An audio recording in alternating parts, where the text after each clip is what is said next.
Boom,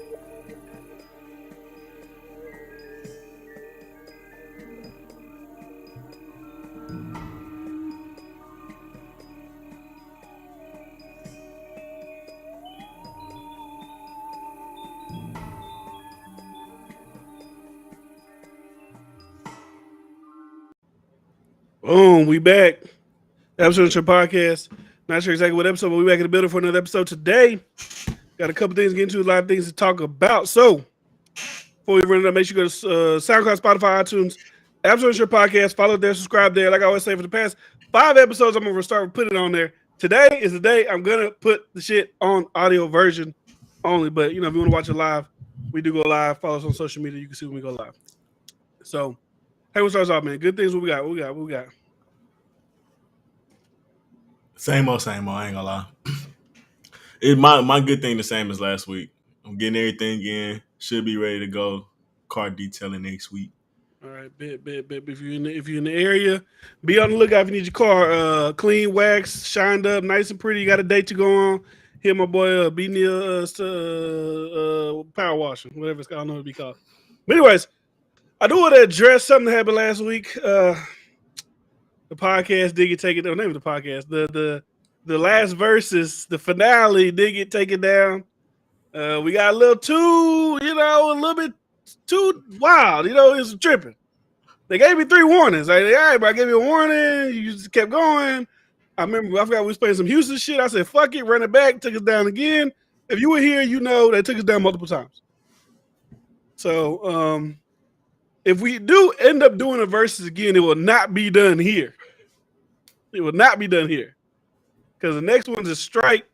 Can't upload shit for 7 days. If we do one, you have to follow on Twitch. Because I guess Twitch don't give a fuck. They let you do whatever you want to do. Right? So you got to go over there and slide over there to see that. But a lot of things happen. A lot of things transpired so far over the week. I ain't been uploading in a while. So I think it's pretty fresh. A lot of these topics, thoughts, opinions. What do you really want to get into first, man? Got a couple things on the list for this week. I'm really itching to have this conversation. Okay. Who's the alpha in our group leader? I don't think. I was talking to Carl about this. I don't think let me just say like this. People on the outside looking in maybe could point to somebody they would assume is, but for me and my stand, when I look at everybody, I don't see an alpha. I don't see that. Who the fuck would they look at me like, oh, he's the alpha? I don't know who. Like, I would just assume people like whoever's talking the most, who's ever. You know what I'm saying? That's what I would assume people say. Like, because I don't even know what that looks like in a friend group. What does an alpha in a friends group of people look like? The only thing I could do is see as a guy who is perceived to be whatever people deem an alpha, who talks the most. Who's like, all right, bro, we about to go here, we about to do this. Who kind of takes leadership, but I don't know who. I don't look to. I don't know. Like, I don't even look at nobody to do that. Like, oh, this guy's the alpha of our group. Like, I don't think nobody looks at it like that, but they talk about men having podcasts, but girls with podcasts, it's the same. It's no different. It's the same fucking side of the coin. They just be saying random ass shit, don't make no goddamn sense. It's like saying, if your girl ain't the bad bitch of her friend group, it's like, oh, fuck that bitch. Why I want to be with her? It's no different than saying that. If you ain't the finest girl in your friend group, why am I with you? That's pretty much what that means. But in God term, alpha, whoever I would assume has the most money, the most bravado, the most confidence, whatever the fuck that is, flip it to the girls, they wouldn't like that. Oh, you're not the baddest bitch in your group? What do you mean? You're going to objectify me and my friend? Like, that's the same fucking thing you doing. We're all 10s. Oh, yeah, I saw that video. Well, I didn't see we're all 10s, but I seen that girl was saying, what the fuck she saying? She's like, girl, you are a 10. You better. Come on, man. But it was starting off of another bad podcast take from. She was like, I can't hang with no ugly friends. Yeah, she's not even like the most attractive. Like that ain't even that's where the girl calling her a 10. That's whatever. I was halted when she said that. I can't hang out with ugly girls. Like, she was so fine. Listen, I'm not one to the looks and like belittle you, but like, if we don't give it a buck, who are you to tell anybody they can't hang out with ugly people when you are look at how you look? It don't make no sense to me. I agree. So that's why I was confused. That was the girl tell her she a 10. We know that's girl shit. They gonna tell, bitch, you better tell her you like we already know that's gonna happen. But it was really that girl saying that she'll hang out with ugly people when She is the ugly people. It's like, who are you Both of talking them to? wasn't that cute. If I'm gonna be honest. I say men don't need podcasts. I don't think women need podcasts either. Because at least I'm gonna keep it a buck. At least sometimes when men say shit, you can get past the like aggressiveness of the tone and be like, you know what? I can see how that makes sense. I just don't like how you said it. But with girls, a lot of times on social media, you be like, that don't make no fucking sense. Like, at least Yeah, whether you like them or not, at least they in some way make sense. I've heard a lot of women say some pretty dumb shit on podcasts, but I think it's a certain niche of women that's like it's obviously those like It's the counter. It's the counter manosphere thing. It's like this is popular on this side. This gives so we're gonna try to counter that and get the popularity. From women who hate that shit. They're gonna love our shit. That's what I feel like it is. It's like yeah, that I think is that, and then I think it's like the typical like people that do like social media around like hip hop topics and stuff like that. They're not gonna be thinking too deep about certain conversations and stuff like that. yeah, But yeah, I mean, when it comes to the podcast conversation, who gives a fuck? Like, yeah. if there's a market for it, do you? I don't give a fuck. No, do you? But I'm saying we gonna criticize male and female podcasts and like y'all got stupid shit over there too. It ain't just the male podcast y'all keep kind of targeting. We see some stupid ass women podcasts with stupid advice that don't make no fucking sense. That don't work in the real world. It's just like, come on, let's keep it a buck. Yeah, I've heard some dumbass shit. Yeah, but that go on both sides for sure though. As far as the alpha shit, who's the I don't even know. Like, what it's a man, joke. What no, I know you wouldn't like what, but even what man would even be like, you know what? Timmy's the alpha of our friend group. Like, but most guys they're supposed to be like, me, of course, me. I'm a fucking alpha of our. What do you mean? And they're like, no, you're not. Like, it's a dumb like. So you really fall into that type of shit. It's like, what the fuck going on? My thing is, wouldn't like the alpha want to hang around other alphas? Like, no, because maybe he just wants to be the leader of his pack. He don't want to have to compete against other, I don't think that's real alpha males. Though. I mean, I don't know. I'm not like I said. Maybe I'm not alpha. I don't know, but like I don't know that. I don't know that thought process. Maybe I'm not alpha. No, I would. Process. But let's be realistic. Like, if you're a rich person, you don't want to be around other rich people. You don't want to be around a bunch of people bumming. Like, yeah, you get your Hollywood people and shit like that. They be having groupies and posses and shit like that. I mean, but there's alphas. You don't gotta just be rich. Trailer park niggas. There's an alpha in that trailer park somewhere. There's an alpha of your surroundings. Yeah. Okay. Maybe. Oh, you're right. Because maybe it's just how I think. Maybe I'm putting how I think on the world. Because I would want to hang around people that's like me or better than me to some degree. Like, I wouldn't. Yeah, but if you're the best nigga in the trailer park, then you just and the people under you gonna be like, he the best nigga. You see, Timmy got that 1995 14 FT50, whatever the fuck they got in the trailer. I don't know, but like that's their world. So then it goes to everything.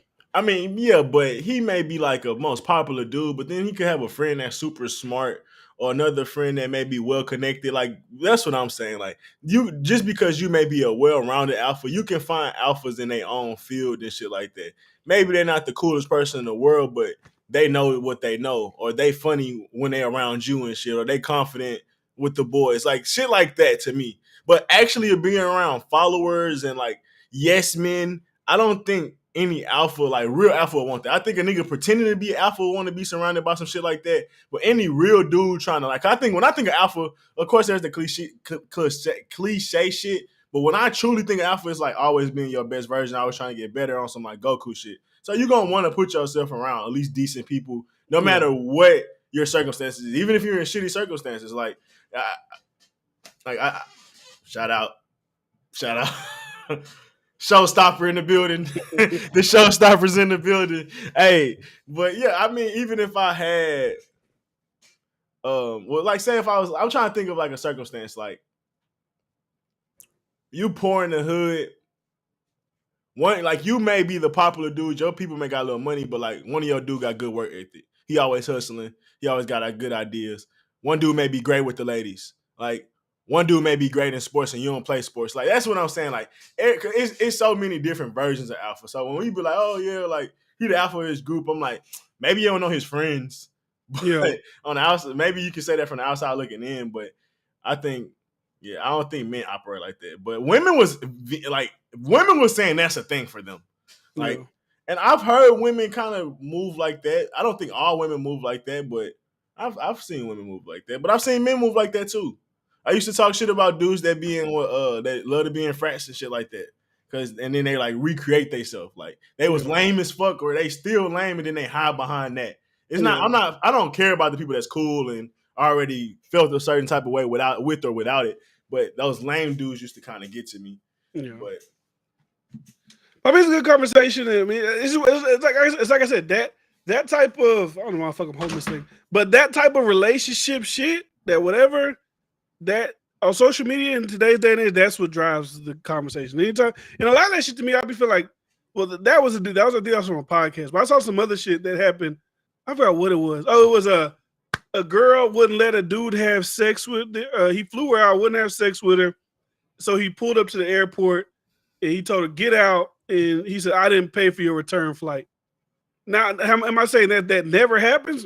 I'm sure it does. But now these scenarios that we're seeing, I feel like a lot of them are scripted just to start conversation on social media. Just like the lady with the McDonald's, you only brought it for this kid, not other kids. We found out that shit was fake. It was another one. Oh, the 18 girls. You're not gonna pay for none of my friends. I feel like that shit's fake. Like they're making fake shit to create conversation, and people are having real conversation within the fake shit. But it's like, all right, at this point, like, yeah, clearly you're looking for like the you get the attention from this, so you're gonna do this. Like I'm sure it happens, but not to the like the standard, the degree that like if there is a woman out there that feels so confident within herself to approach her man and say, you a bum, you didn't pay for them. Brother, just walk away. They whatever, I bitch, whatever. I'm out of here. Yeah. But I just don't feel like that's a real life fucking scenario. She ain't giving her. And I feel like they both was right in that situation. She could have been like, yeah, we're gonna have sex. She pretty could have went out there intending to have sex with him. She get out there, he a lame, he weird, he hovering, he doing extra shit, he being emotional, insecure, all type of shit. Who knows? Yeah. Or he not being the same nigga he said he's gonna be. So she be like, well, I ain't really attracted to you like we was over the phone. He'd be like, all right, cool. I ain't feeling you no more. Peace, whatever. Now, I think as a man, I don't know the flute out etiquette, so I don't know. I don't either. I'm not in that life.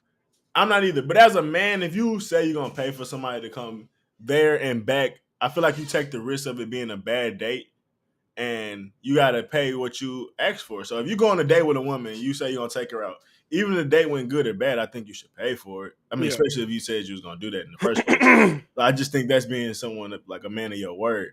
Yeah. So I feel like reneging because you got emotional and shit is kind of reflective of why she probably shouldn't even be sleeping with you. Yeah. If that's how you gonna act, because think about it, you don't give a fuck about me. I could be broke. Didn't put that. She don't have to be broke. She couldn't have put that in her budget. Like, oh, I'm doing this on a limb because you said you're gonna take care of me. So you don't give a fuck about her at all on some like just because something didn't go your way, and that's a big margin from somebody you're trying to sleep with and maybe try to build a relationship with to then just like kick them to the curb and not like don't even care if they get in the house or safely or shit like that. Essentially, it ain't even the house, but you in a whole other state. I don't give a fuck how you get back home. You ride a bus, hitchhike. I don't give a damn. I'm not gonna be the reason you get back home. So it's like you a hoe ass. I think so. You a hoe ass nigga for that. Like I would agree.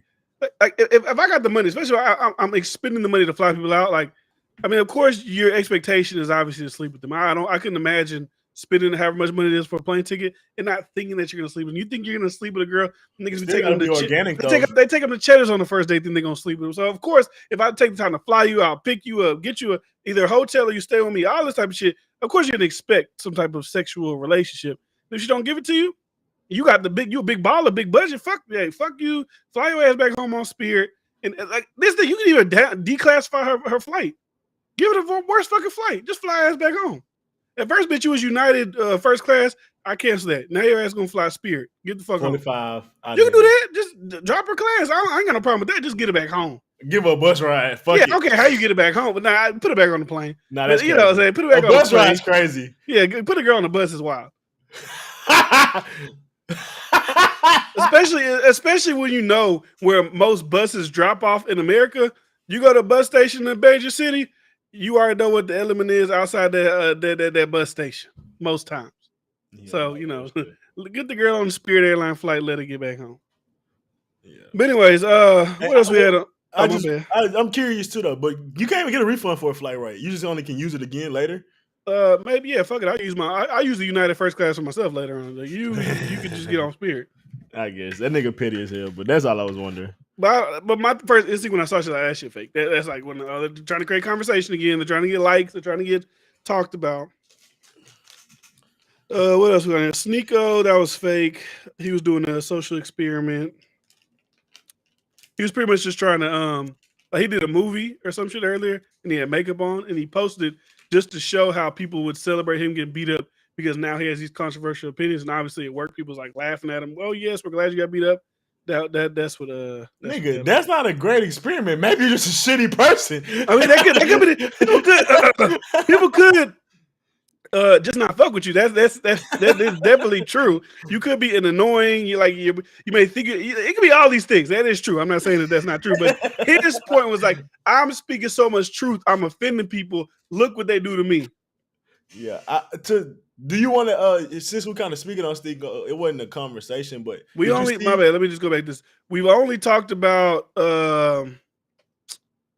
something the Alpha and the Ferg. We ain't really got into the topic shit. So you're on time. Okay, yeah, I'm not even sure then what happened. But did you see this stuff what Sneeko was basically saying about Abba and Preach and Stupid point. You think it was a stupid point? It's stupid because for someone to be objective about things and not just wholeheartedly believe one thing or go all in on one thing, I don't think that's a bad thing. Like it's plenty. It's like I think Kyle Rittenhouse shouldn't have been sent to prison, but I also think what they did to George Floyd is fucked up. Like it's like you can look at every different situation, have different opinions, or one situation and be like, I can see what you're saying.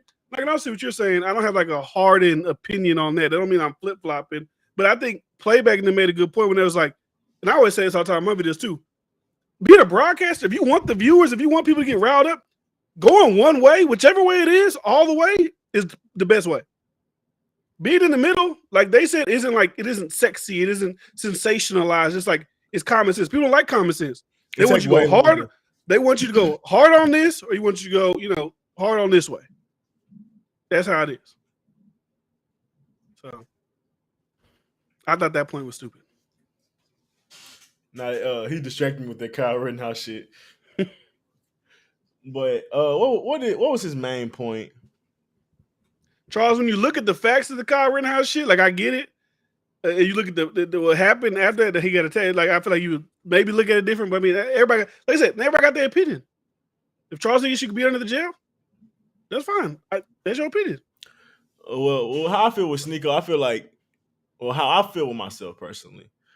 Like if I'm explaining something to you or we're having a conversation and debate and what I'm saying, like you partially agree with, but you're not fully agreeing with, I feel like if I truly feel this way about something, maybe I'm not explaining it thoroughly enough. I don't look at it like that person is biased. You know what I mean? Like if they said they don't agree with anything I said, like Kevin Samuels is completely wrong, Andrew Tate is completely wrong, anything I say is completely wrong, then that's when I'm like, all right, nigga, you're crazy, you're wilding. But if you agree with some of the things I'm saying, or maybe I just chunk it up to religious beliefs or cultural beliefs where we just don't like we won't where you just won't even come to that side. But one thing I think too is like there's a difference between agreeing with and believing in something versus understanding what you're saying.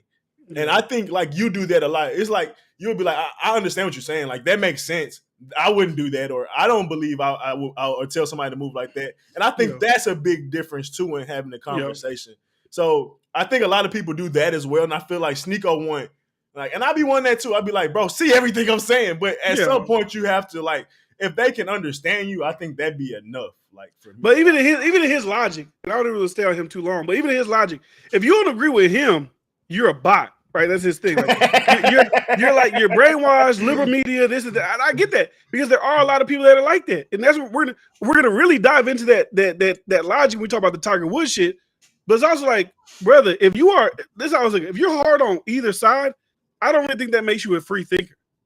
Like if you're trained hard on one side, whether it's the left or the right, just because the liberal has the media and the right really isn't prominent in the media like that, that still don't mean you're a free thinker. You just don't think the same way they think. I feel like people who are, like I say, can kind of go and look at each situation individually and kind of pull their own out of each thing. Like Donald Trump do something good, you should just be able to acknowledge, oh, that was good. Whenever this person do something bad, like when Biden do something bad, if you can't acknowledge it, you're not a free fucking thinker on either side. So his that statement about that type of shit, I just don't agree with. It doesn't make any sense. Yeah, and I think it's kind of a little childish attacking and coming at playback and now being preached for that. I don't know how young he is, but it comes off as immature for sure. Yeah, I mean he'll probably on his journey. He's getting also he's incentivized to act that way. He's getting like bro, he's gained like almost 200,000 subscribers in the past month. Like he's getting hella views, getting a lot of subscribers. Like he's incentivized to do that. So why would he even think that if you're getting validated by so many people that your idea is the right idea, why would you even go back on or think of any other idea? Like, it's no reason logical.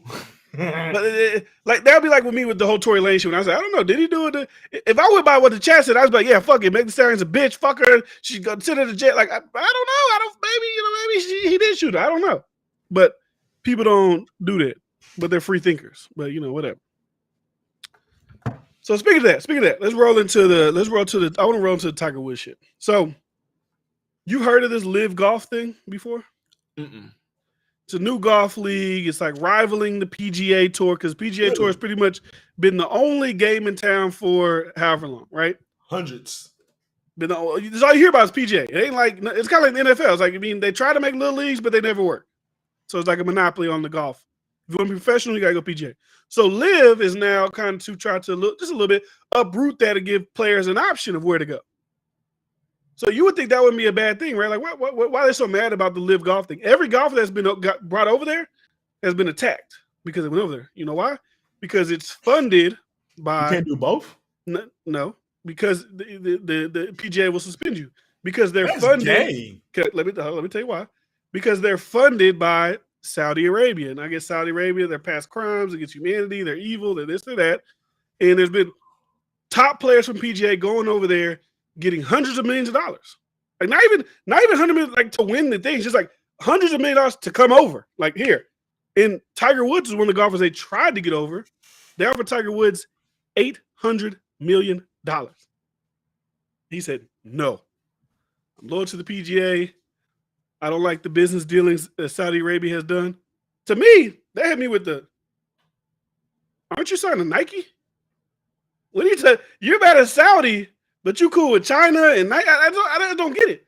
Like literally, I had this article put up that I wanted to read real quick. That's why I was looking like that, bro. So this is it's selective. It's selective like fucking outrage. It's like, oh, we can't fuck. And this thing too is like, y'all had no problem with Joe Biden going over and begging Saudi Arabia to give us some gas. The gas and all that shit. Y'all cool with all that. But a couple golfers just try to go get a bag. It's like that's a bad thing. But let me read this real quick. So this was last year, literally 2021. Nike and Coca-Cola lobby against a Xinjiang forced labor bill. So business groups and major companies like Apple have been pressing Congress to alter legislation cracking down on imports of goods made with forced labor from prosecuted Muslim minorities. So they're trying to stop a bill that will not allow goods to come over that are made by pretty much the Muslim slaves. Coke, Nike, Apple are saying, don't pass that bill. We need the slaves to make our shit. But y'all mad about the niggas getting money from Saudi Arabia. Y'all ain't mad at Apple. Y'all ain't mad at Nike. You ain't mad at Coca-Cola. Y'all drinking Coke, wearing Nike. Oh, this is the greatest shit in the world. Just do it. Colin Kaepernick. Y'all mad at these niggas. Charles Barkley was thinking about going and being a commentator over there. Maybe leaving TNT, maybe, who knows. He was getting back there. He said, I don't give a fuck what y'all talking about pretty much. Y'all do all kind of shit. Y'all do all kind of shit with people that y'all, if we gonna really dig into these people that y'all do business with, you can't do business with nobody. Facts. And it's not even to say, like, I get it. Saudi Arabia's done fucked up shit. America's done fucked up shit. Like, who are we to stay on this moral high horse? Like, we're the fucking never did nothing to nobody. Like, I just don't get, like, Tiger Woods is staying up, but you're Nike down. You get millions of dollars from Nike. And like I said, I'm not trying to do the LeBron James approach, like, why are you doing this? Why are you doing that? But it's like, you got to call it the hypocrisy at some point. Like, all right, bro, what are you talking about? Like, you're going to shame these golfers going to get hundreds of millions of dollars, but you're doing that? I don't think D-Fran is ignoring that, but I'm saying, like, I think D-Fran is saying nobody else is looking that deep into it when they sign these deals, but all of a sudden y'all want to look into these deals that these dudes are signing when they make $100 million and it's threatening the PGA. That's the only reason y'all want to get that deep into it. But like, bro, like even that they're responsible for 9/11. I get that tragic day in American history. Women Saudi Arabia, everybody in Saudi Arabia is a contributor to 9/11. And why you say even this? We're talking about today, the past. There's literally internment camps in China right now, where they got the Uyghur slaves right now. They have concentration camps in China right now. In Libya, people in China not free. And Libya and Congo, the shit that's used for cell phones and iPhones, the minerals are only found in Africa, and there are slaves that have to mine them for our iPhones. So it's like no one looks that deep when everyone's making these big deals. When Drake signs a $500 million, when Kanye gets these deals, like what do you mean the Uyghurs are? Look, hold on, no, this is literally the New York Times. If I could pull up, hold on, let me pull it up. Hold on. Let me share the screen real quick. Hey, Charles, this is literally the New York Times. Nike, Coca-Cola lobby against Xinjiang forced labor bill. Business groups and major companies like Apple have been pressing Congress to alter legislation cracking down on imports of goods made with forced labor from persecuted Muslim minorities in China. That's the Uyghurs. This is the New York Times. Now, I don't know. You maybe don't believe the New York Times. That's American. That's the Uyghurs. American corporations using those same slaves too. The bill, which would prohibit broad categories of certain goods made by persecuted Muslim minorities in an effort to crack down on human rights abuse, has gained bipartisan support, passing the House September by margin of 406-3. Congressional aides say it has the backing to pass the Senate. It could be signed into law by either the Trump administration or the incoming Biden administration. But the legislation called the Uyghur Forced Labor Prevention Act has become the target of multinational companies, including Apple, whose supply chains touch the far western Xinjiang region, as well as business groups, including the U.S. Chambers of Commerce. Lobbyists have fought to water down some of its provisions, arguing that while they strongly condemn forced labor and current atrocities in Xinjiang, the act's ambitious requirements could wreak havoc on supply chains. We acknowledge it's bad, but nigga, we want to make money. I'm not complaining. It's in the article. It's the Uyghurs. Muslim slaves. They're Muslim minorities in China. And you got to be real. And look in history. When have anybody had slaves and they didn't use them for free labor? Even Hitler used the Jews to create shit and like build supplies and shit for the Germans. They use them niggas as test subjects for science. Yeah, exactly. And I wouldn't even think about that. Like it's just hypocritical. Like I get it. Like the women aren't free in China, but do y'all even see that story on Joe Rogan podcast? That women ain't free here. Let them tell it. But they just took away one of the biggest rights to women. Let them tell it. If we're going from women's perspective, women not too happy here either. I mean, that's right. But I ain't mean to cut you off. But yeah, in Saudi Arabia, I get it. Like, women can't do this, even though they did just allow them to start driving. I don't know if that's like a big thing, but I mean, that's crazy. Driving. That's crazy. Really? Women couldn't drive? They couldn't drive. They just allowed them to start driving. That's crazy. They're very, in China? This is in Saudi Arabia. Oh, wow. In Saudi Arabia. But like, even in China, like, when you think about that girl, I don't know if y'all ever seen this. There's a woman on Joe Rogan podcast, right? And she was running away from North Korea. And she went to China. She was like, I seen that. Shit, China's horrible as well. They got like government ran trafficking. Like it looks pretty. We can't really say shit because China is China. They're a large world power. Kind of just gotta let them get away with the shit they want to get away with. They literally was talking about blowing up Nancy Pelosi's plane because she was going to Taiwan. It's like, let the golfers. And then I was watching Pat McAfee show. This is another thing. I watched Pat McAfee show. And they were like, look at all these people talking shit about Saudi Arabia and this and that while they're using Twitter, which the largest shareholders in Twitter are Saudi Arabia, EA Sports, who makes PGA golf game. Some of the biggest backers are Saudi. It's like we pick and choose who to get mad at. Let the golfers go make their money. Yeah. It is what it is, man. I'm not looking at the golfers taking the money or not taking the money as a political stance. I look at that as a sports stance because that's my overall point that I really wanted to get to. I don't think they will leave the PGA just because of how can you recreate earning that green jacket moment? How can you recreate winning a Masters championship? How can you recreate the histories and records that's been set in the PGA? Like, you can't do that. You can't recreate that. Like, yeah, the league will be fun. Maybe it may pick up with young social media if you do some of the right things, but for the most part, you can't recreate and replace what the PGA has done. And I think that's really why Tiger is not leaving, because he still want to beat I mean, he's rich as Mickelson or fuck. whatever.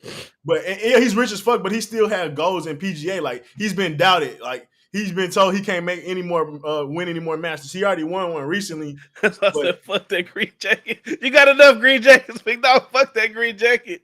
at this There was point, literally, money my don't bad. matter. That's what. Yeah, for him and the money don't matter. There was literally a golfer, right, who just competed, and Trump got a lot of backlash about this too, because Trump was talking shit about Saudis. He said Saudis were the reason of 9/11, but then he let Live Golf host the first tournament in America at his golf course. So he was getting his fair share of backlash this week. But there was literally a story. It was a golfer who won this week, right? He won $4 million.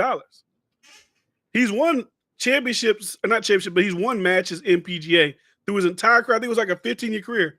And he's only totaled $4 million throughout that whole thing. His first win with Live, he made what he made his whole career. Yeah, I'm not. Get the bag. I might take the bag. I'm not gonna lie to you. This thing too. Are we mad about basketball players that go overseas and play for China, play for Russia, Why are we not mad at these basketball players who are going to play in overseas? It's like, I don't get it. If there was a Saudi Arabian Middle Eastern basketball league and Brittany Griner went over there to play, or even there's like guys who play overseas, nobody's gonna get fucking mad. I'm like, go get your money. But we pick and choose. Obviously, I get it though. Saudi Arabia did 9/11. A lot of members, or like nationals from Saudi Arabia did 9/11. Although they moved and were doing their stationary tactics in a different country, but it's whatever. It's whatever. I don't think it's that deep. Now, if you were doing business ties that related to war, if you was doing business deals that was directly reflected to oppression, then yeah, I agree with you. All money ain't good money. But playing a sport inside of a country that's gonna pay you when all countries are virtually corrupt, and you really can't say one is more corrupt than the other. Like, you would be splitting hairs at that point. Yeah. So at that point, I'm not gonna be mad at a golfer for just taking the money. Yeah. At that point, but even then, like, you would think Tiger Woods' legacy with the PGA is worth alone $800 million. Mm-hmm.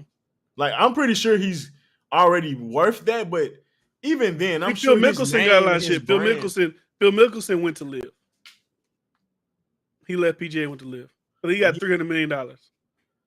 I'm not mad at either. I'm not mad at either side, honestly. Either way, to me. That's the thing. That's just. I'm really more just defending the athletes. I'm not saying like Saudi Arabia is good or this person, but I'm saying like we can't shit on the athletes for going to get the bag when we don't shit on Nike or Coke or whatever for going to get the bag as well. That just don't make no sense to me. It's directed to anybody in the chat. I'm talking about people obviously on social media who are shitting on these people and doing all this extra shit about it. Yeah, you're despicable. You're horrible. You're this. You're that. All right, don't ever watch your fucking Samsung TV. Where that Samsung TV come from? It's like, come on. And at the end of the day, let's be honest. Most people really don't give a fuck about what's going on in other countries. Even the Uyghurs, they really don't give a fuck what's going on. Like I did that. Most people really don't give a fuck. We talked about that. We talked about something about happening. This was a lot of podcasts ago. Like, what's going on in other places is fucked up. But at the end of the day, do we really give a fuck? Oh, I know what you're talking about. I forgot what it was about, but we don't really give a fuck. You might speak on it, give light, but at the end of the day, people really don't give a fuck. It's like, what can you possibly do? What can I do to save the Uyghurs?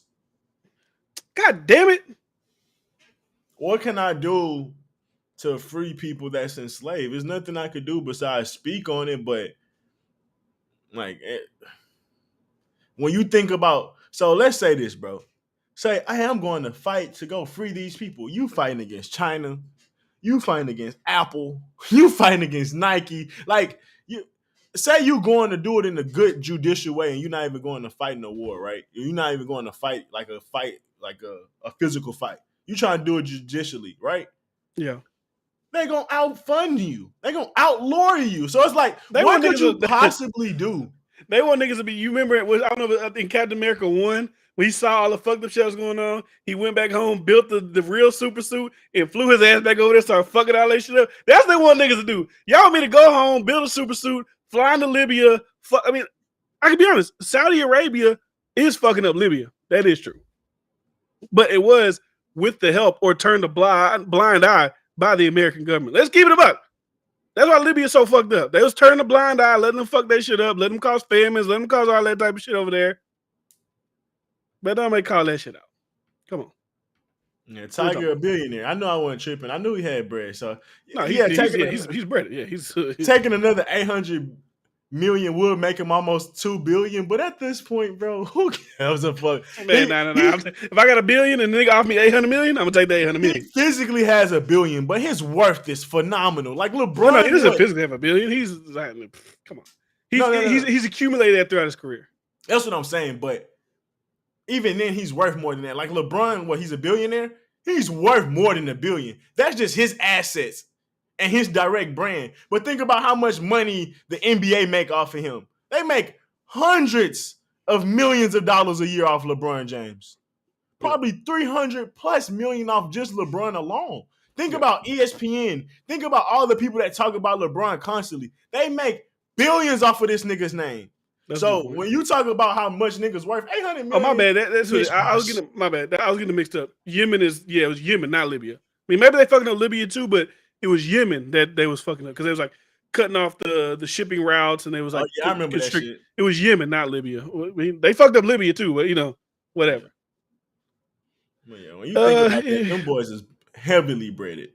Yeah, and nobody's gonna say nothing because they got the oil. It's like, what can you? It's like, we got the oil, bitch. Like, what are you gonna do? We got the oil. Oh yeah, you can talk shit. You can try to come over and fuck us up, but you ain't got the oil. Hey, big dog, you wanted to know I had a point to counteract your old point about the oil because I said I ain't had my research. America produced the most oil in the world right now. Right now? Yeah. Is that a fact? If it's not number one, it's top 5. But I'm almost 100% sure it's number 1. Yeah. The top 5 crude oil producers and their percentage shares of crude oil production or United States, 40%. Russia, I don't know the economy of, I guess, the oil, because like if we're producing the most, why are we begging them for oil? I just don't get that point. Like, why are we doing that? No, it don't completely. You would think if you create your own oil, like I would need to ask you for your oil. Like if I'm making my own corn, well, I need to go ask you for your corn if I produce more corn than you produce. No, it's definitely a question. I don't think it completely like dismisses what you said and say, it's oh cheaper. Yeah. So like I said, but do you think it would be cheaper for me to just buy it from them than me to produce it? Yeah, when you think about, I guess.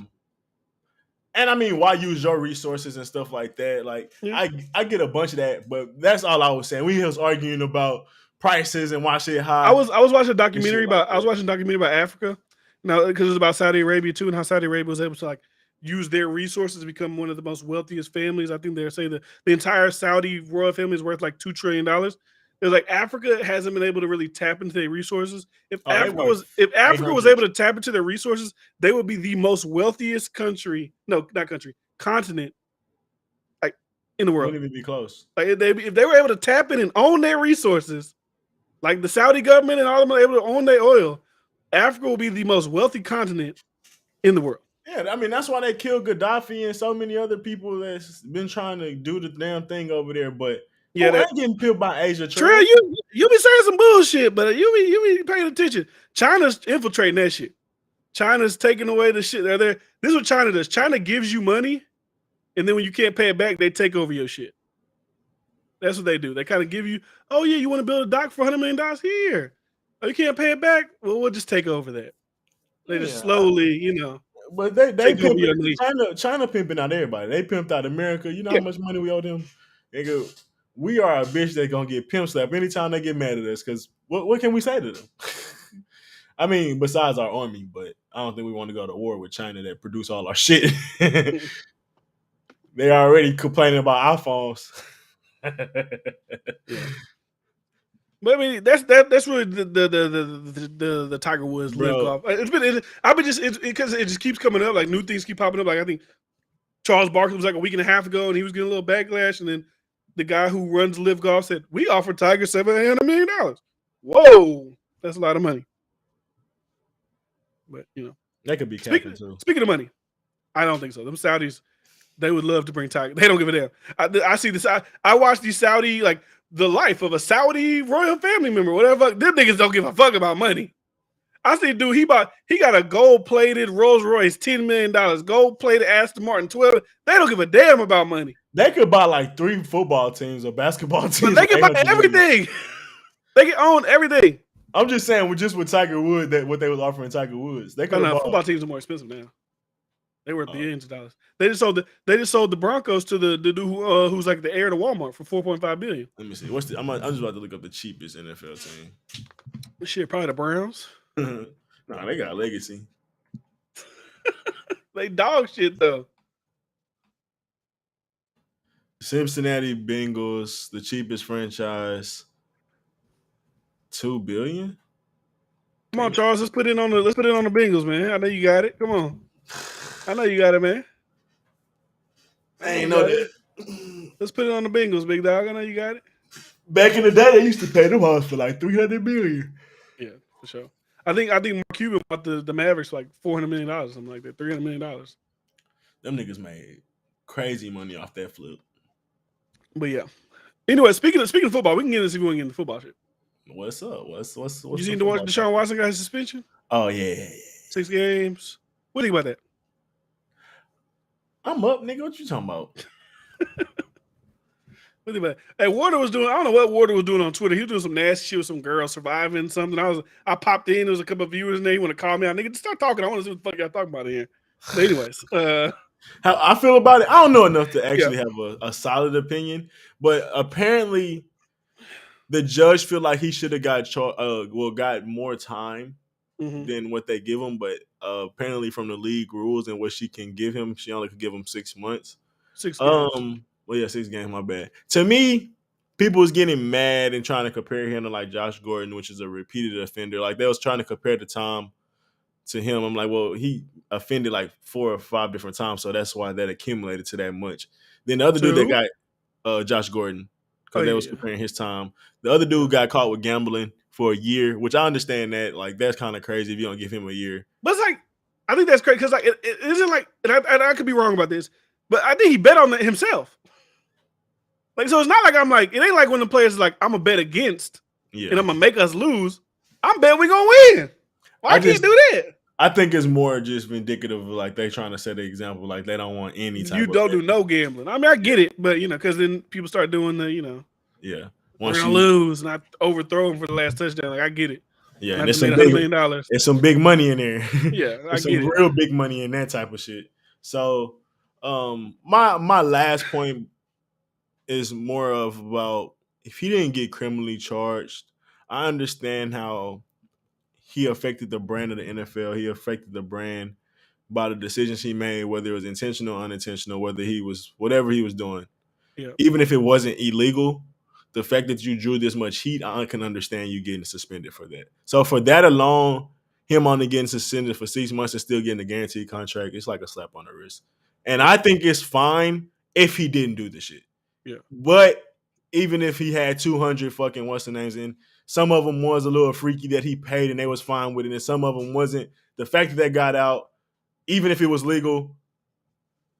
This is what I think about. I think the numbers were staggering. Like 66, like I don't know about the accusations, but when they named how many masseuses he's seen over 18 months, 66 masseuses over 18 months, brother, you couldn't find one that's just like, what I'm saying, hey, because you could even just find one in each city if you're gonna be flying around the world, but I doubt he's finding every city.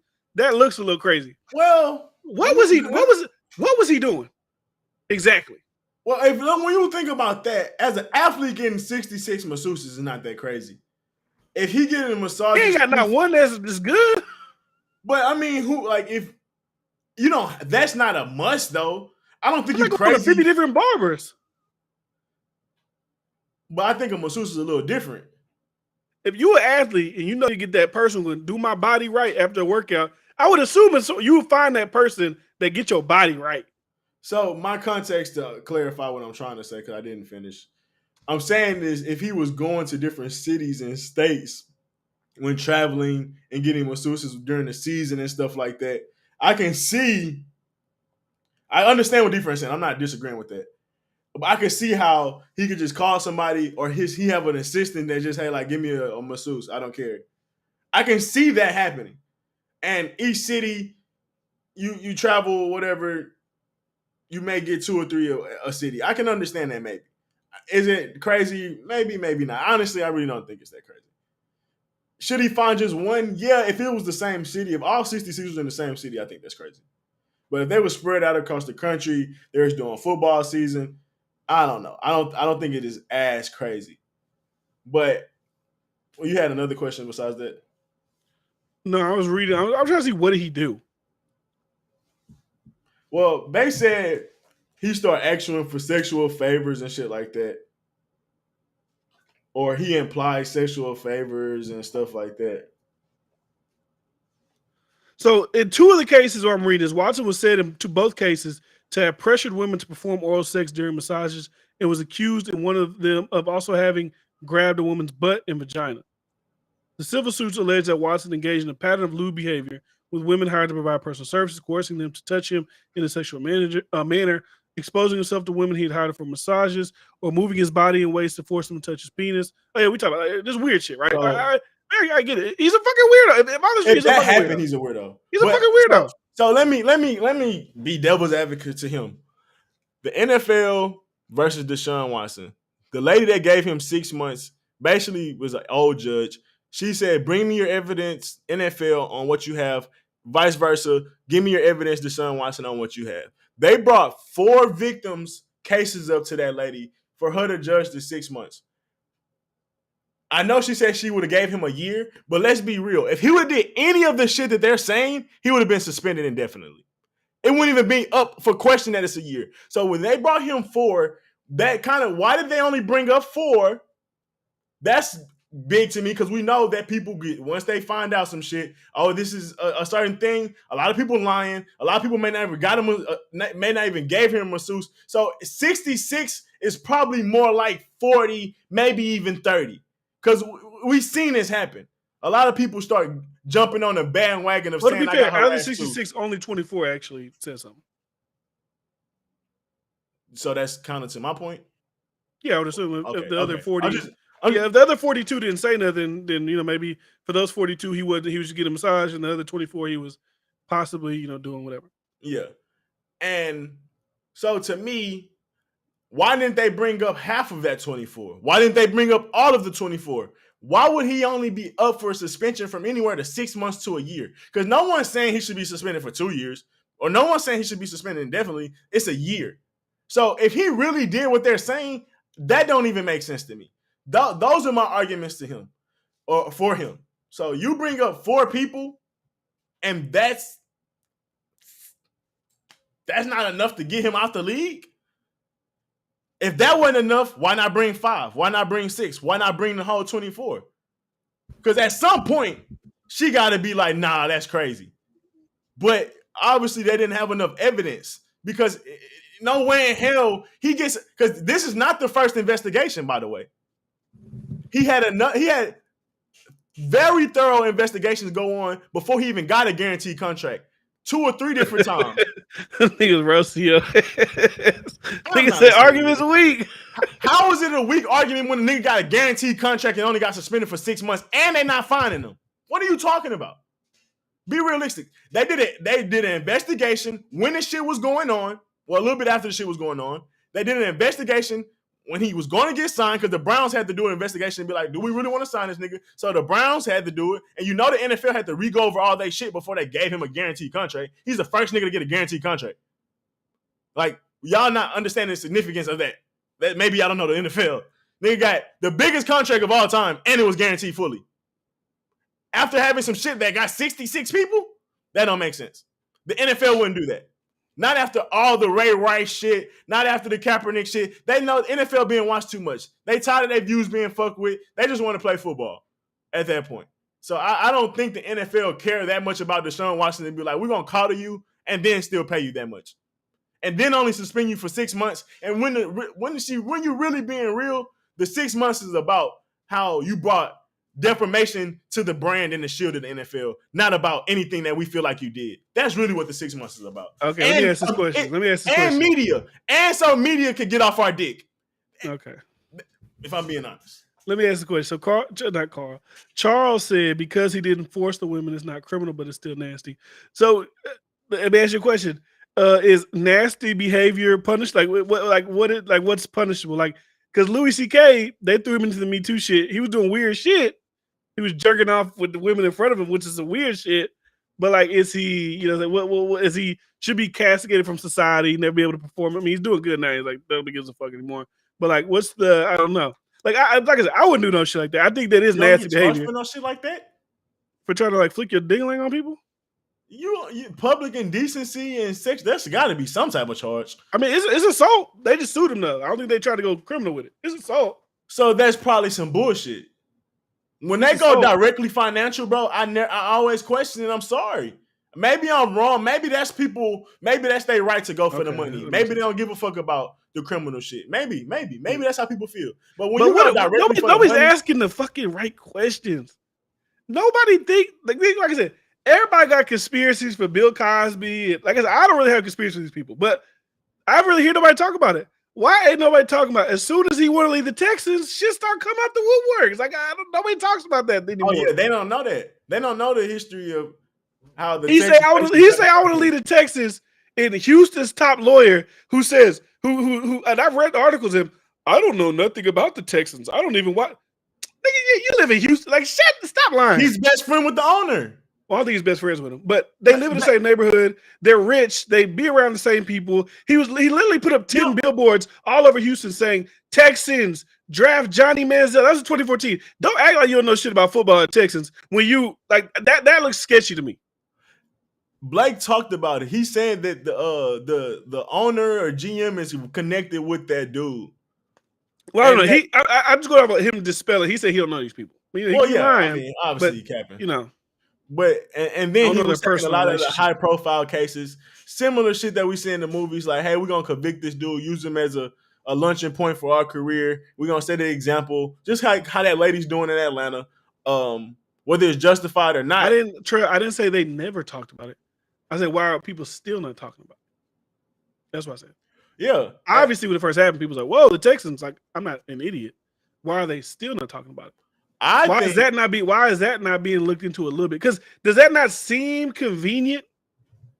Like I said, I'm not saying he didn't do these things, but my thing is saying it's like this thing. It's like what Bryce says about the humiliation rituals, right? With fraternities and shit. You do shit on them, you piss on them, make him eat nut pizza or whatever the fuck he says they do. Take pictures of it. I got some on you. How we know the Texans didn't know all this shit already? They were just holding it, and then I want to leave. That's what I'm talking about the Texans. Oh, like they probably knew about all this shit, and then now, like, oh, you don't want to play for here no more? That's what they Unleash said. the beast. That's what I'm saying. Said. That's what they said happened. To me, you want to know what I really think happened with the whole guaranteed money, and I haven't heard this from anybody. It's just my assumptions. Like, it's not really based on too much fact. I feel like the Texans fucked up by not playing him, by like whatever. They did something wrong, and they just how they gave Kaepernick hush money, they gave him preemptive hush money before shit could even get out. We're gonna give you a guaranteed contract. Hey, you may have to get, this 6 months, whatever. I think there's some behind closed door shit that happened with Deshaun Watson and his career with the Texans that won't be ever come out similar to.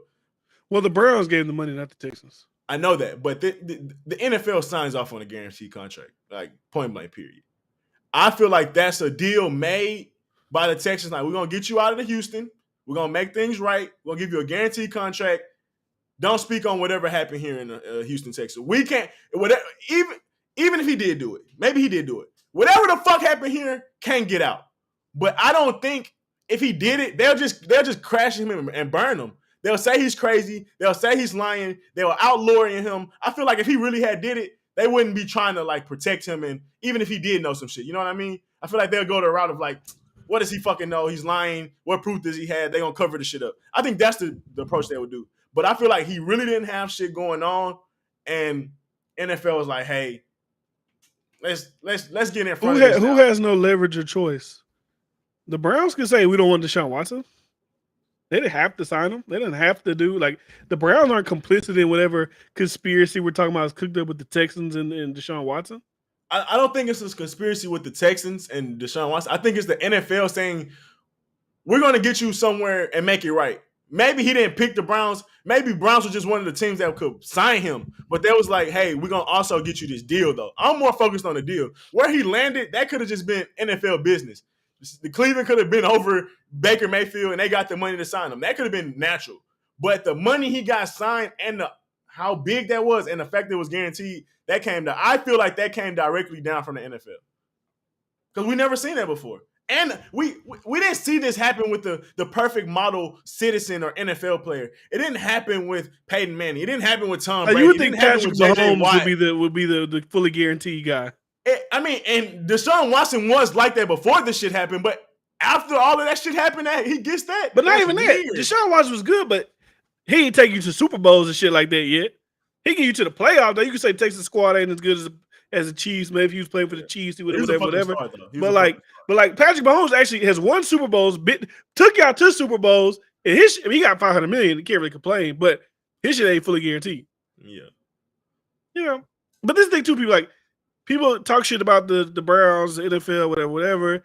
If Deshaun wins the Super Bowl, there's gonna always be a stain on him. But eventually, like everything else, people probably ain't really gonna give a fuck. Yeah, I mean, Big Ben, and it's been, even Peyton Manning has some, that's my favorite player. He got some allegations that happened in Tennessee that supposedly got covered up. That could be a lie, it could be truthful. And that's happened with many players throughout. So could Deshaun Watson have done that and the NFL just don't give a fuck like normal? Because I remember it's a kicker that no one talked about that beat the fuck out of his girlfriend or some shit. No, he was like an offensive lineman. Okay. Well, that's because he was a no-name player. I mean, he got suspended and shit, and I think he got kicked out of the NFL. But like, as far as media, he ain't a big name, you know. So you can't even blame the NFL for that. They did what they had to do with that. So I can't even use that point. But yeah, I mean, you could think it's a big scandal and cover up. I just don't think the NFL taking that risk, bro. Why would they keep that nigga? Why would they keep him in the league, bro? They get dudes out the league for weed. They get dudes out the league for way less. Like they get niggas out the league from taking the knee. I saw Angela Rock going after Watson. That chick is so nasty. I mean, she's a Democrat, a tech dog. I mean, I agree with this. Like, I pretty much agree with most people say. Like certain points people say. Maybe I'm just agreeable. I don't know. Agree or understand? I didn't see what she said about Deshaun Watson.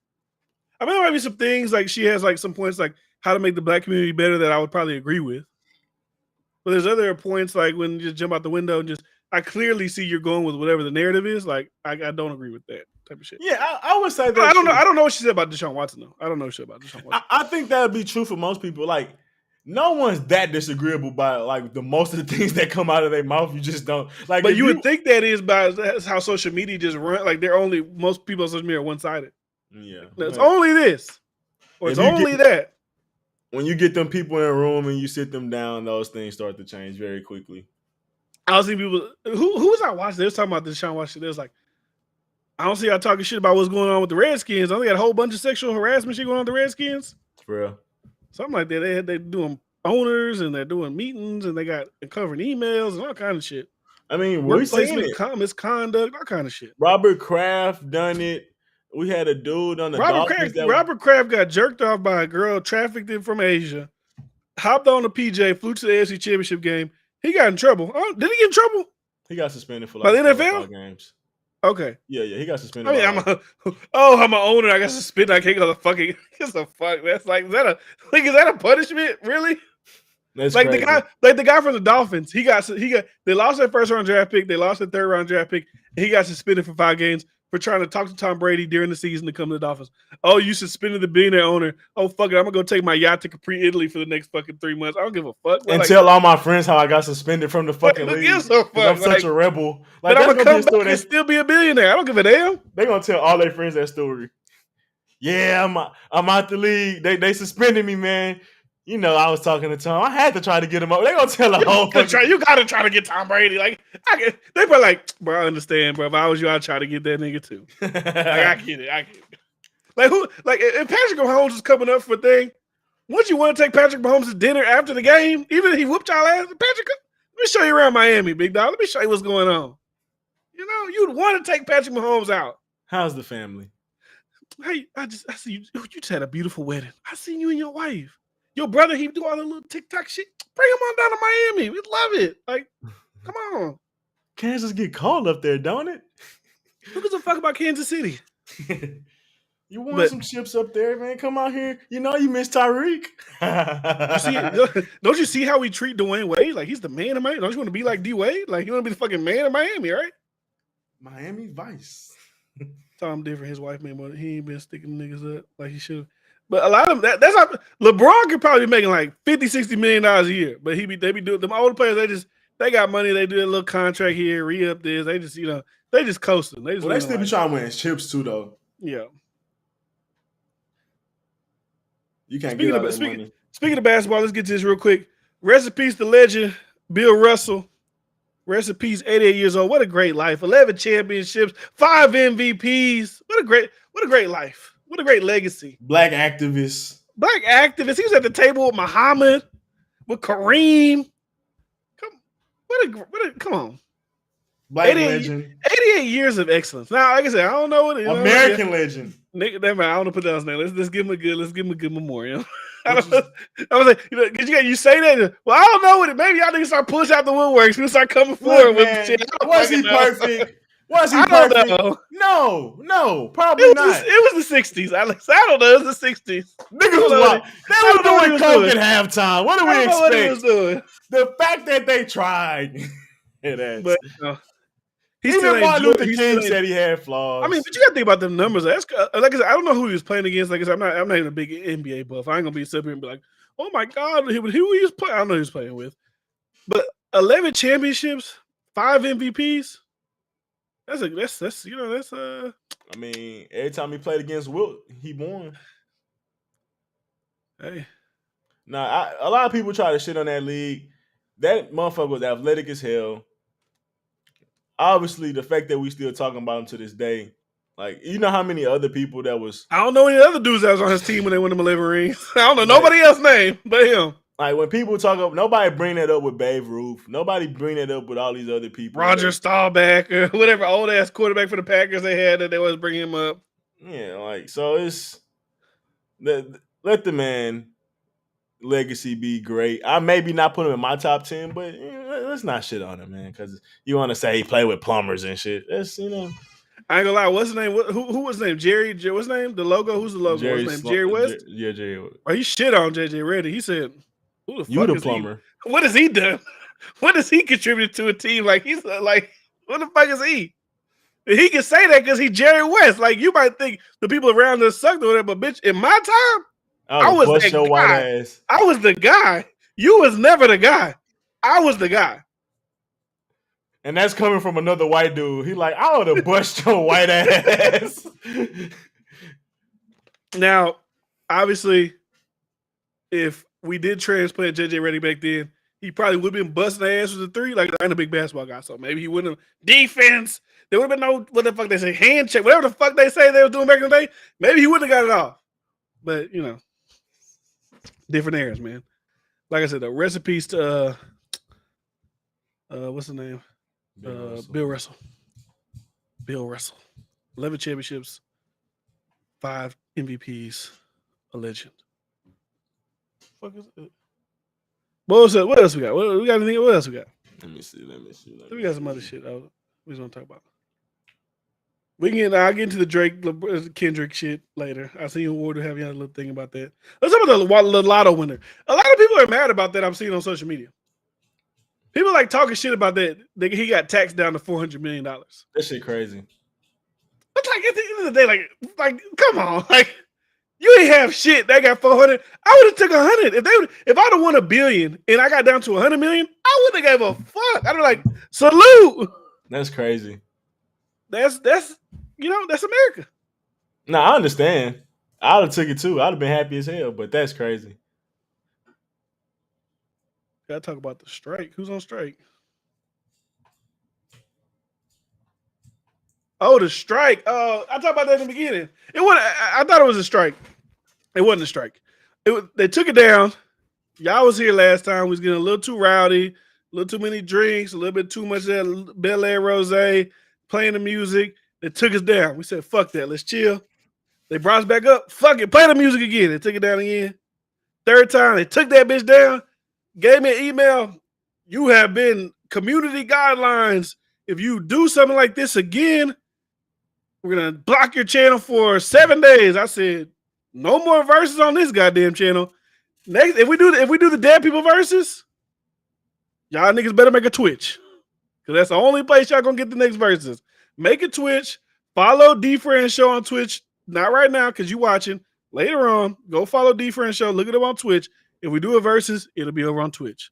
Fuck YouTube. They hold the game.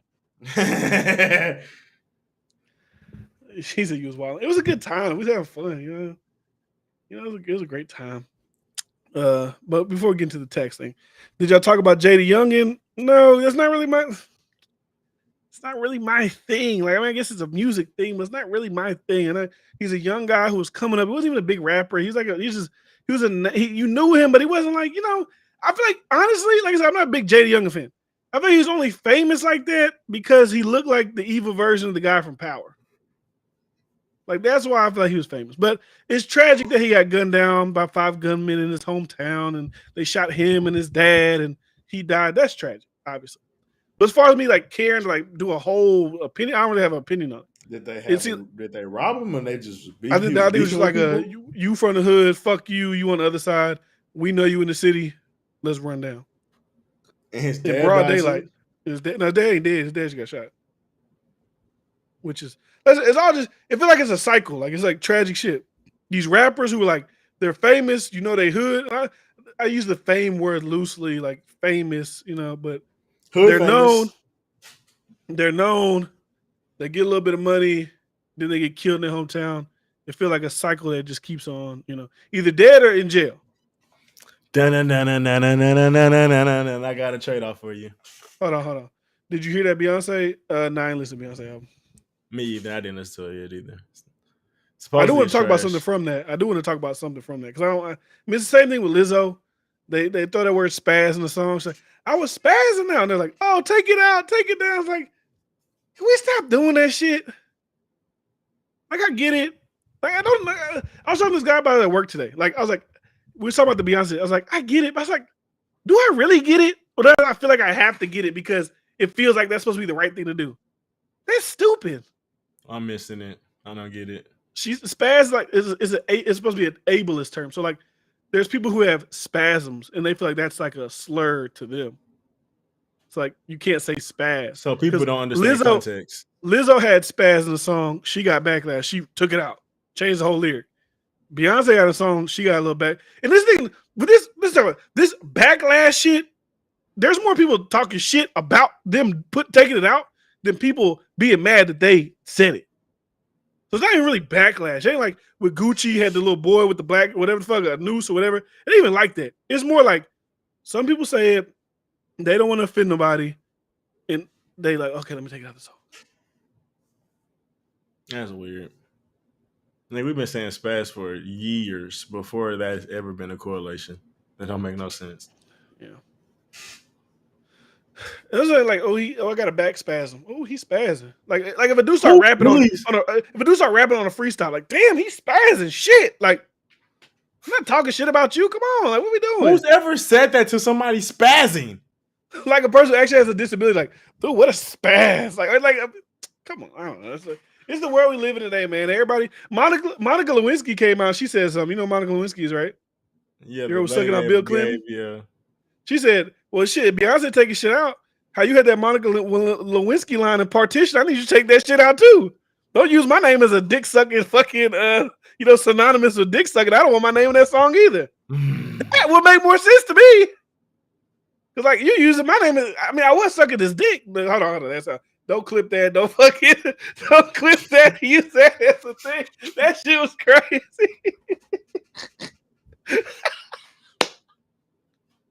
Nigga said I was. No, hold on, don't clip that.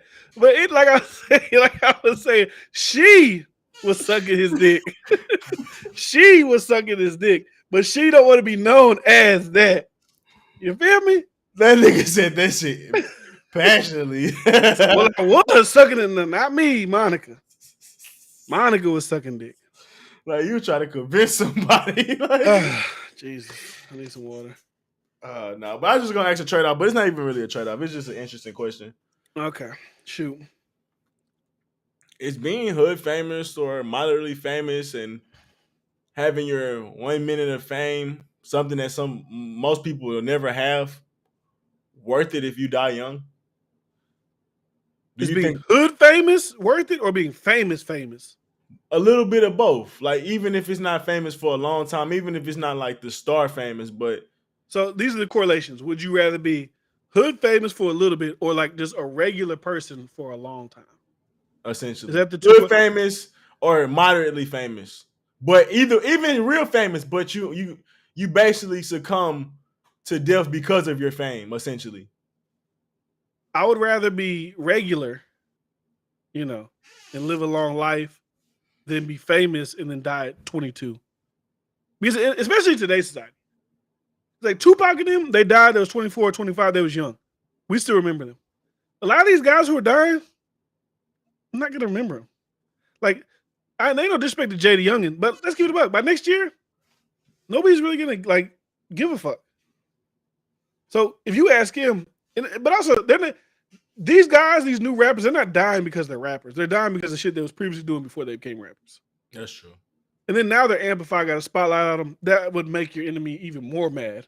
That's true. Like, because they're still living in the hood of Louisiana every day.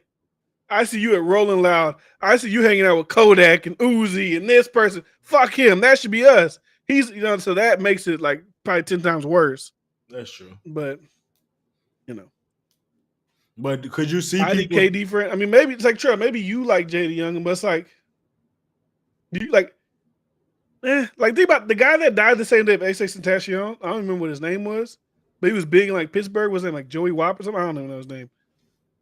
Like if you're not like X or Juice World, Pop Smoke, Young Dolph, like can we probably gonna forget about you. Can we use those people as an example, like that core of people?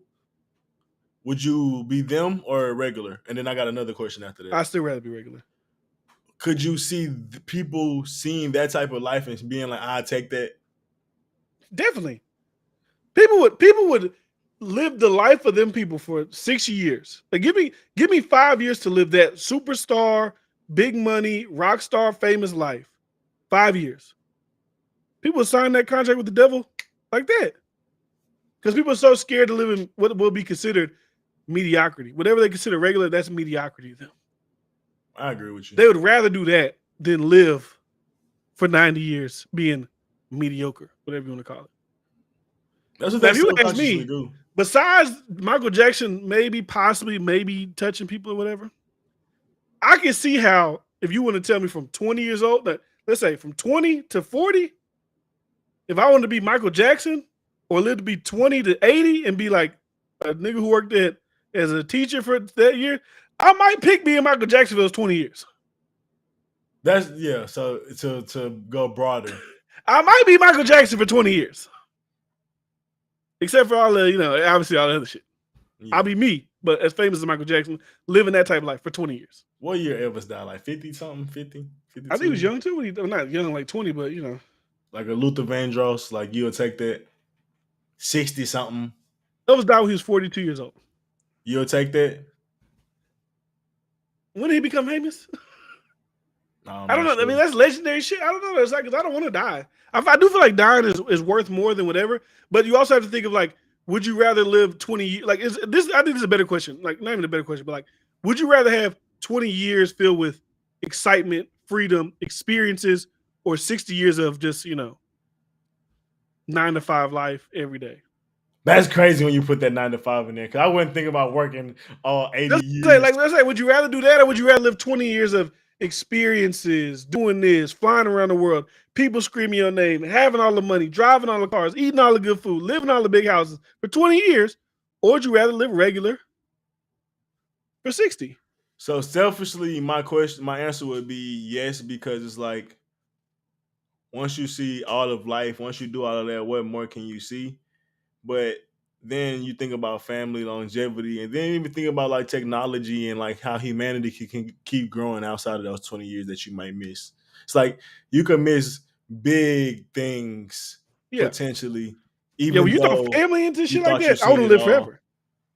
Yeah. Like I want to be around my kids forever. I want to be my wife forever. Like I mean, I know it's not possible, but you know, Yeah, I mean, it's possible, but in this life, maybe not. But it don't. spiritually, for sure. But you're gonna do that in 4. It don't take 20 to do that. I'm taking the 60. Um, like I said, even with Charles, I don't even know Charles's life. We know he got money. I don't know how long you've had money. But you talking about, you know, I play Marvel and you said the girl in the Rari. You saying these things that sound fancy. I remember when we first ever got on this thing, we was on a random stream, was looking at houses. You said your budget was $5 million. There's a lot of people that would rather have your life for 4 years than live what they would assume their life is going to be at for the rest of their life. That's just the facts of people. It's kind of sad though when you really think It's about sad. it, No, though. it's sad. Like you would bypass family, living longevity with your family, your friends as a regular life. But you know that's Essentially, the world. essentially shit that's priceless, and essentially shit that you really couldn't even get if you was famous, because you start getting surrounded by yes men. You can't even live the life as a normal person anymore. So Yeah. even being from that life as a superstar, it gets boring. Yeah. You don't really connect with people no more because they're always trying to impress you. Like life is, Denzel Washington said it. It's a lonely road up there. It's lonely up there on that mountain when you that high up. So when you think about it from that perspective versus like being with family, having organic life, having organic friends and businesses and ups and downs and failures and all type of shit that come out of nowhere, that you know when you don't have money, like that shit can put you in certain feelings. But at the end of the day, that shit is priceless compared to having the fame. Like even Trill said, you can still basically living in isolation. you can spend time with your family in 5 years. I mean, I'm not gonna say you don't have family because I'd be probably I don't know if you don't have your mom and daddy and they passed away or something. Five Rest in peace. But years, but like I have kids. Like I couldn't imagine like my son right now is 4. He's about to be 5. It's like, oh, he's 5. You're about to die. Like I don't want to die. I only been with 5 years. Like I want to be with him for the rest of my life. You know what I'm saying? Like until I'm fucking 90 years old and he's what the fuck would it be like 60, 70 or something like that. Like I want to be around my son as long as I can, around my daughter as long as I can, my wife as long as I can. Like I wouldn't do that, but I can see why people would do that. Like if you told me, hey, I'll give you $100 million right now, but you're gonna die in 10 years, I wouldn't take the $100 million. I agree. That's Because me. $100 million maybe if you wasn't famous, but $100 million, and we talking about the fame of Michael Jackson, you basically live in isolation. No, I'm just talking about $100 million. Yeah, well, I'm talking. I understand that, but we were talking about connected to the fame and shit. You know what I mean? Yeah. So when you talk about somebody being like Michael Jackson, you think about their lifestyle. You live in isolation, bro. Like, yeah, you surrounded by a bunch of people that really don't ever understand you or feel you, type shit, and that shit gets like you feel lonely, bro. So that alone shows like your family don't look. Nobody looks at you as the same, bro. Nobody like, bro. It's different, and I don't think a lot of people understand that. They don't. So yeah, it's not even close when you compare that type of lifestyle. 20 years of being a lonely, even though you're the most successful person, even though but you can't really connect with people. Like, that's weird. I don't know if I would want to do that for 20 years. I see and agree with that point, but imagine what you could do spending every single second. But like still, like I said, my son's about to be 5 next year. You know how fast that shit feel like it went by? That shit went by like this. Even if I said every second, every day with him. 5 years, that's it? That's all I got? Come on. And be real, like I get having the fame and shit, but you get tired of that shit. Being on the road all the time, you want to be at home, you want to relax, you want to chill. Like a lot of shit, bro, when it come down to it, even when you rich, you're going to go back to being simple. You're going to do shit that you always wanted to do as a kid. You're going to go back and do shit you wanted to do as a teenager. You're going to go back and do shit that you wanted to do as when you was a young adult. You're going to go back to do simple shit. So when I think about it, it's like a lot of times you just revert back to doing it, but you can finance it now. So that's the only thing I really think is different about being rich. But when you talk about having a die, you can no longer have those things as a cap on it. That shit's no longer as valuable. Yeah. And even, I was going to respond to this, like 24/7 for 5 years, real talk equals 25, 30 years. I mean, no, it doesn't. Like, that's like saying, would you rather, this is like what you're saying. Even in, I want to put this on my kid. Like, anybody's kid. Let's say a random guy and his random son. He's born. Hey, guy, you're going to get to spend 5 years with your son every day, all day, however much time you want. But when he's 5 years old, he's going to die. Or 25 to 30 years, you got to still work, do your daily duty, but he gets to live to be 30. He's experienced life. I'm not just selfishly, I got to think about his life. I want my son to just live till 5. I wouldn't be 25, 30, live his life. And Trey, like, you got to think about the context of what you're saying. Bro, you spend 5 years with them 24/7, they're still only 10. Like, nigga, imagine how they're going to be when they're 18, 19, 20 years old. You will never be able to encapsulate spending 24/7 and get that experience in that 5 years. It's just impossible. Yeah. Unless there's some type of movie timing or some shit. You keep talking about the time equates. It's still like this. To be honest, it's a dumb point. Like to say like, oh, because I'm not with him for every waking second, but I still want him as a person to be able to experience 16, 17, 18, 19, 20, 20. Like, it ain't just about me. It's about them too. So I'm like, oh, let me just cap it off 5 years. Yeah, I think selfishly, and I think it's short-sighted selfishly, you'll take that. But bro, it's so much stuff that you're gonna miss out on. Like, even after that 20 years, like, I don't know. Yeah. But that's a good little, I wouldn't do it. But different strokes, different folks. What we got? Deshaun Watson, Tiger Woods. Oh, get back to the lottery. Get back to the lottery. They taxed the fuck out of him. He got $440 million. Like I said, wouldn't complain whatsoever. I see a lot of people on social media is like, it was like a travesty or something like that. Mm-hmm. So first of all, when you get the 1.28 million, 1.2 billion, you get that, right? You win. You take the lump sum, they already cut it down to 800 something. And then they're gonna tax it. They're gonna take about 50%. You live in Illinois. I don't know what the taxes are. They're gonna take 50%. I was wondering why 50%. Yeah, they take you down to $400 million. And people like, they don't tax the billionaires like that. Because that's income. He's getting income. The billionaires, Mark Zuckerberg pays himself a dollar a year. He's moving money around in different ways to where they don't get taxed. But if you get someone a $100 million contract, that's income. So he's going to get taxed. Yeah. But also, we don't know who this Illinois guy is. Like I said, if I woke up tomorrow and I saw $100 million in my bank account, I don't give a fuck if they said, oh, but you won $1.3 billion in the lottery. They got $100 million in my bank account. I don't give a damn. Tax me. I would like to have the $800 million, but I mean, I got $100 million. He still should have more. I mean, should he? He won 1.2. You know the consequences of taking the lump sum. It tell you at the bottom of the ticket, it say lump sum prize 800. How much they give you in payments? I don't know how much is over payments. I think I tried to do the calculations. It was like, but they're still going to tax the payment, so it's probably going to end up still being around the same. Yeah, I'm not mad at 50, but when you get that lump sum, no, there's a wild lotto fee. Like I said, he won 1.28 billion. When you take the lump sum, that knocks it down to 800.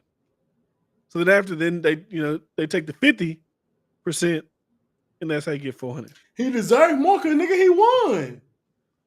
He took that chance, huh? He paid money and he won. Fuck you mean?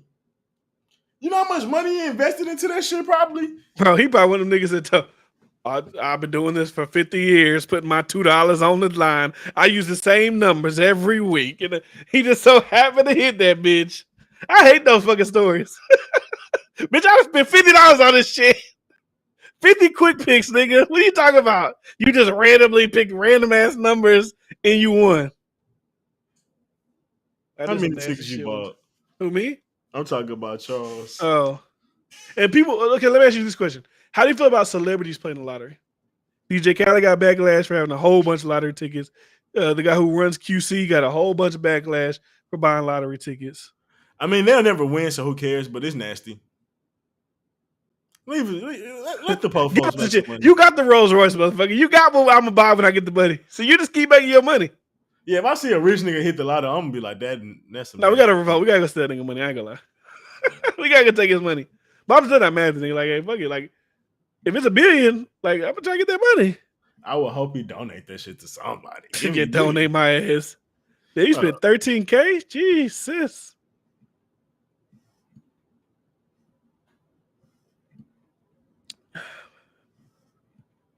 My mind's blown. Nah, I got $100 million. I can't wait to be like you, big dog. 13K on Lotto. That's crazy.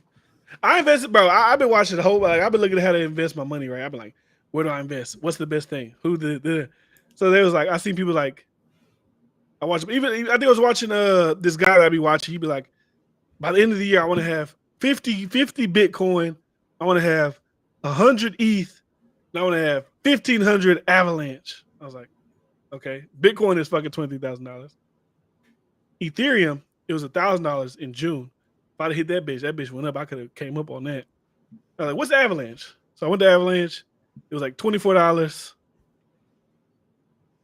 At its high last year was up to $140. I was like, maybe I get on this. So I spent, my little money on Avalanche. I bought like 10 shares of it. It's a little $250. Let me just see.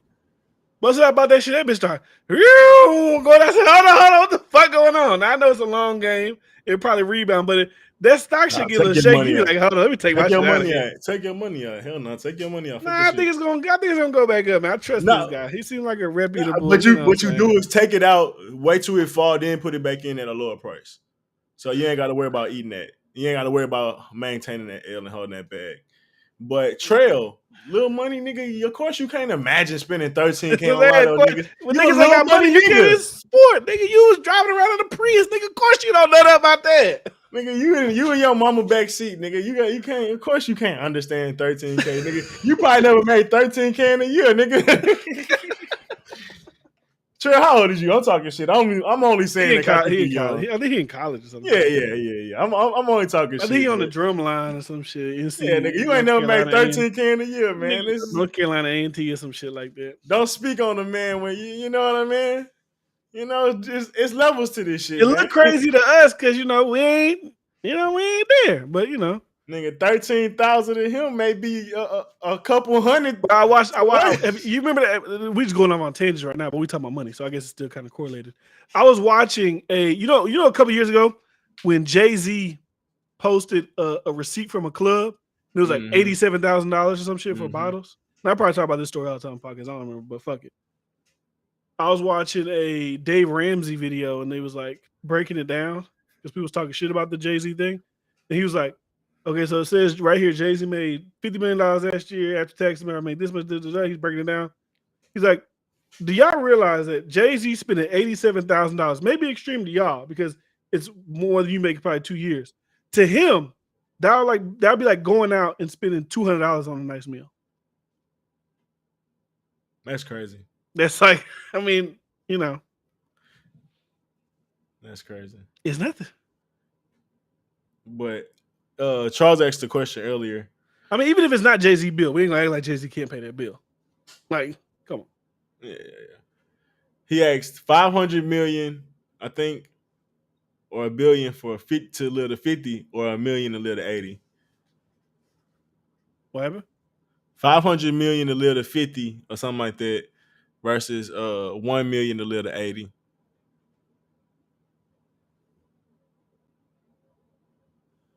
Oh, I take $1 billion and live to 50.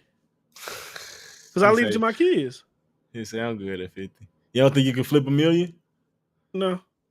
Not to $1 billion. Not to 500 million? Maybe. Yeah, but I gotta pay for all my shit right now. You know what I'm saying? I gotta figure out my shit right now. I ain't gonna lie, good life insurance take care of your kids. No, I want my kids like with $1 billion, my kids. You know what I'm saying? Like that's long money. Life insurance policies alone take care of kids. I ain't gonna lie. Hell no. No. So what up? No, they don't. Kids. Oh, no. I didn't finish my point then. Because then you do it, then they do it, then so. Well, if everybody get a life insurance policy, then yeah. But your kids make money. They make money with the $1 million that you made. I ain't saying they ain't gonna make no money with it. Then they have their money that they made plus their life insurance. I'm just saying. I might take that 80. My kids might not know how to fucking make no money. They don't know what the fuck they doing. Just put in the trust. Here's the $1 billion in the trust. Well, I probably spent some of the $1 billion already. But Nah, I ain't gonna lie. 500 million is a lot of money. I gotta start from. So you will only have like 20 some more years left to live, essentially. Oh, you're talking about from this point on. Yeah, nigga. When else was you started? From zero. Yeah, if I start from zero, yeah, give me 50 years as a rich motherfucker. From zero. Right, cool. From zero. But you would only technically Oh, it's not. have Oh, it's not. 22. It's not. Okay, so then he said now it's not transferable. See, I don't know. We get into it's too technical now. Like, can I make business with the billion that's transferable? Like, what could be transferable? Can my businesses I make with the $1 billion be transferable? Stop thinking about your kids, nigga. That's what he's saying. I can't help it, nigga. I mean, you know what I'm saying? You'll have like 22 more years. Yeah, I don't know. Well, I'm we gonna got take, anything, where we at, man? We got huh? anything else? Oh We got anything yeah. else tonight? You said got anything else? Yeah, we got anything else tonight? Nah, I did want to talk about this. How long do you think is appropriate for your widow if you was to pass away or your spouse passed away? Do you think they have to wait till they talk to somebody else? Do you even care when you die if they Shit, talk to somebody else? shit, I'm dead. I mean, what the fuck I'm gonna do? And that's how you currently feel. Yeah, I'm dead. What the fuck I'm gonna do? Do you feel like it's like, oh, she don't really love you? Do you feel like you didn't love her or because you fucking got somebody else? 2 years? 2 years is crazy. After I die? 2 years is crazy. And what we talking about? After I die to do what? Like to be in a relationship, to be out here fucking, to Dating, be. What are we talking about? maybe just having someone to talk to. But let me tell you our story. And obviously I'm not gonna say the name. All right, so I went to my this is bring this into context. This is a great story. I went to my aunt's house. I remember for what holiday it was. It was for one of them holidays, you know. And there was a woman there. I never met this woman before. I never knew her. She was there with a guy. She was telling my grandma that she met this guy on, and you might think I'm lying. What's it called? Farmers Only. You know, they have them things like Crest Mingle, this, that. But there's one called Farmers Only, where you meet like little farmers. She met this guy the day after her husband died and brought this guy to the funeral. So, like, because she said her kids put her on it because the kids knew that their mom couldn't be alone. So, like, you die, your kids put your wife on Farmers Only. She meets a guy, they go on a date. You just died a day ago. And then she brings that guy to your funeral. That's crazy. That's crazy. That's disrespectful. That's crazy. That is crazy. That is crazy. But you know, I don't know how long. I mean, I don't know. Like, I'm just thinking about because I'll be dead. So it's like, what would I want to happen? I don't even know. Like, I haven't even thought about that. So me thinking selfishly, like maybe you can get into that bag. I wouldn't care, but I feel like, are you thinking about how that person may be lonely, how that person may be feeling pain and just need someone to, like, they might have been with you for 20 years and never slept alone for 20 years and like they need something like is it, are we so self-absorbed that person just have to be completely wrapped around you still? Like, you don't think they constantly already thinking about you or talking about them to them and all this shit? Like, it's not that they forgot about you. Yeah. Now, I'm sure there may be some circumstances where people may rush it and stuff like that, of course. But the lady on Farmers Only. Yeah, but for the most part, like, I don't think it's nasty. Like, the dude, it was 5 months after his wife passed. He was posting pictures with the new girl he was with. Uh-huh. And people was basically shaming him, saying he never loved her, saying that, he's trifling, all this type of shit. Like, I think a person still could be grieving even though they're talking to someone else. Like, yeah. I think if I did that, like I said, God forbid, knock on wood, anything like that ever happen, I can see how her family might look at me like, that's a little nasty, nigga. God damn. I don't see how. I just don't. Like, damn, she just died. But you ain't got like, you got time to be alone and live in that grief for a little while. Nigga, that hurt. Damn. Why would I want to be alone during the most hurtful time probably in your life ever? Why? Why would anybody want that? Oh, he's so brave. Like, fuck that. Fuck that. You have the right to, it's to death do your part, first of all. Like, if we're going to be technical about this, you did, so we part. Essentially, but at the end of, like, your vows to only being with that person is done. But to act like you completely cut ties, like you're going to forget everything they taught you, forget every moment, for not have no more memories, I think that's weird. I feel the same way if I went to jail for life. If my girl talked to somebody 2 months after I'm fucking gone, well, who gives? What's the difference between 2 months and 2 years? Oh no. If I go to prison, if I'm still alive, till death do us part. You gotta hold me down, Shawty. What's going on? Nah, I don't. You can hold me down, but I understand you're gonna have somebody you talk to. No, you gonna talk to me. I got the phone. I disagree. We got conjugal visits. We got If all I that got shit. life or more than 20 years or 10 years or something, I'm not tripping on that, bro. Live your life. I need a girl to love me like Blueface girl love him. I don't need none of that. I need a girl like that. I don't really want a girl like that, but like if I go to jail, I need that. Hold me down. Bro, if I think I'm gonna get an appeal, that's a whole different story. But if I know I did some shit, He said, you can get out on appeal. Shut the fuck I wouldn't know that I could get out on the appeal. So that's a different story. But if I know I got caught, I'm caught. I respect that. I understand that. But I don't think that she gonna forget about you in those 2 months. I just think it's whenever she move on, whenever she date, like somebody may, girls get shot at all the time, whatever. She need to get something off her mind because she been crying all the fucking time and probably still gonna keep crying when she think about you and how that nigga not you and never gonna be you. Like, nigga, but how more miserable do they gotta be? Like, you already have a huge impact on that person. Like, damn it, you selfish motherfuckers. Like, they already miserable. Let them live a little bit. Like, I mean, yeah. Because I think what's more important is like people, how short-sighted people are. Like, let your next relationship be a blossom. I'm being like cliche. Let that shit be a blossom of what I had when I died. Move that on. Love like you love me. Go live life just like if I was here. Go have fun. Teach the kids. Go have more. Actually, Bryce is letting them live their life. We the ones saying, nah, you gotta stay with me. Bryce is saying, go flock, be free. Yeah. And I can understand a woman not wanting to deal with any other man again. I don't have a time limit on it. I really don't. Like, I'm in the ground. If you want to have a companion, like, because you got to think, bro, that's when a lot of people find people anyways when you're going through times like that. You need someone to talk to consistently. You need that, bro. So, like I said, to cry on is a dick to ride on. That's what they say, huh? A day after I die or some shit like that, I wouldn't think anybody would be even in the emotional capacity to even be able to talk to somebody the day after someone major died. I think when the initial crying your heart out, crying your lungs out, hating the fucking world ends, however fast that is. Bryce got that damn red pill label. Bryce, I'm not even red pill.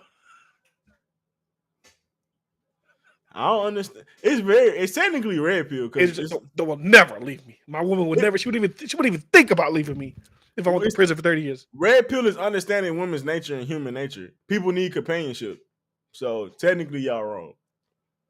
Technically, back to the conversation at hand. I don't know.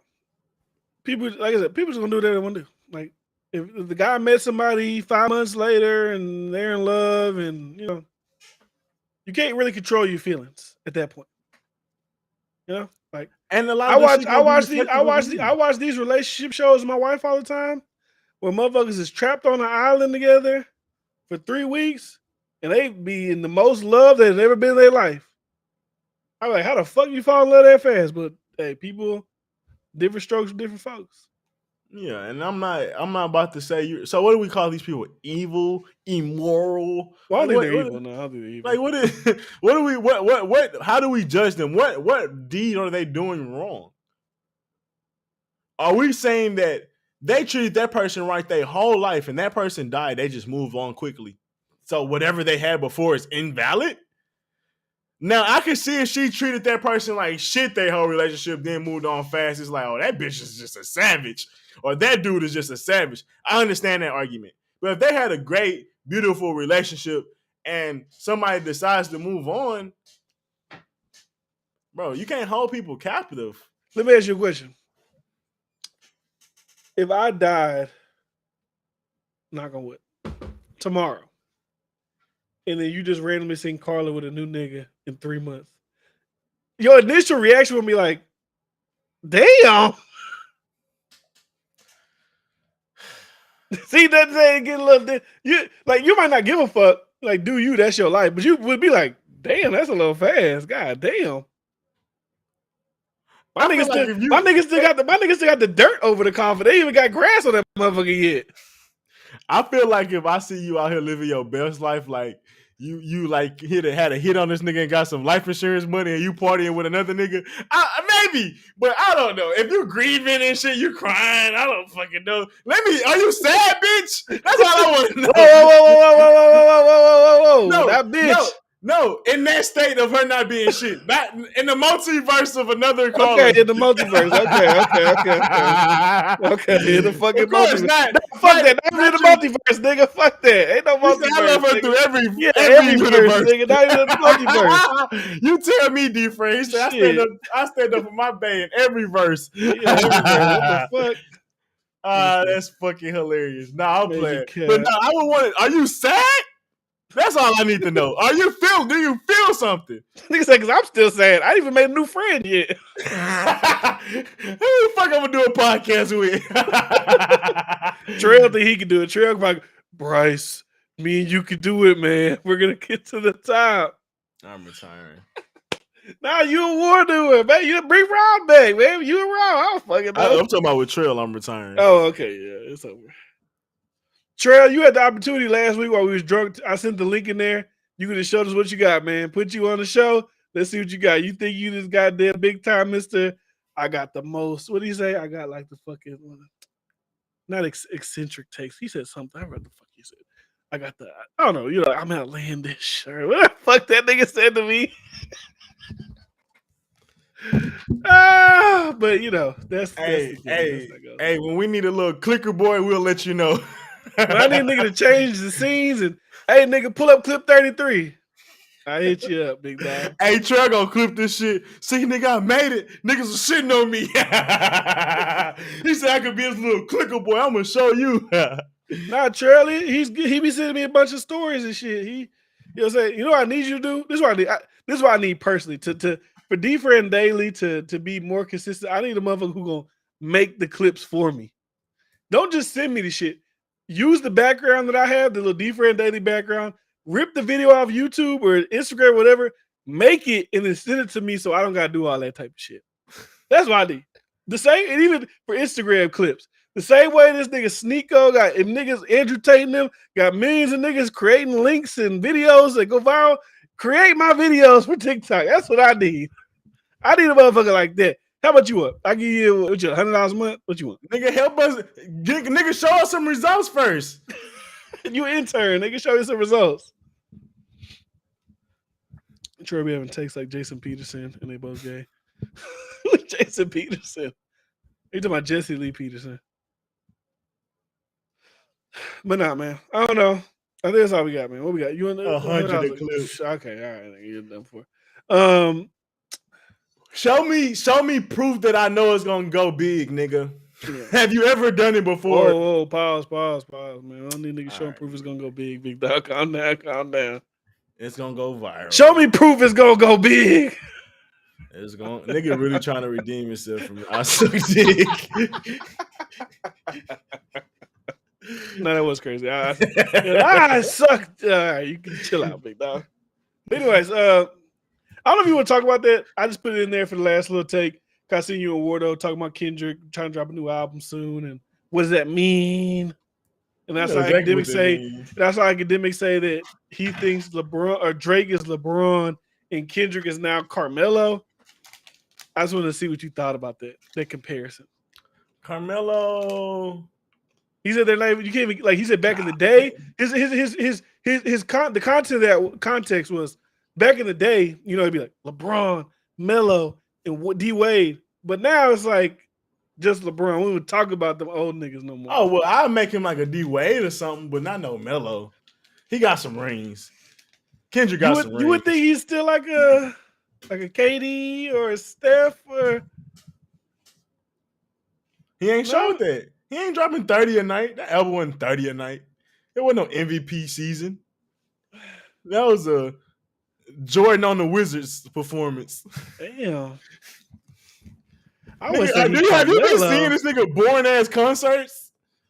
He said boring ass concerts. I've been seeing people post clips of his concerts, but I Those look haven't so seen. dull and haven't seen. unentertaining. Like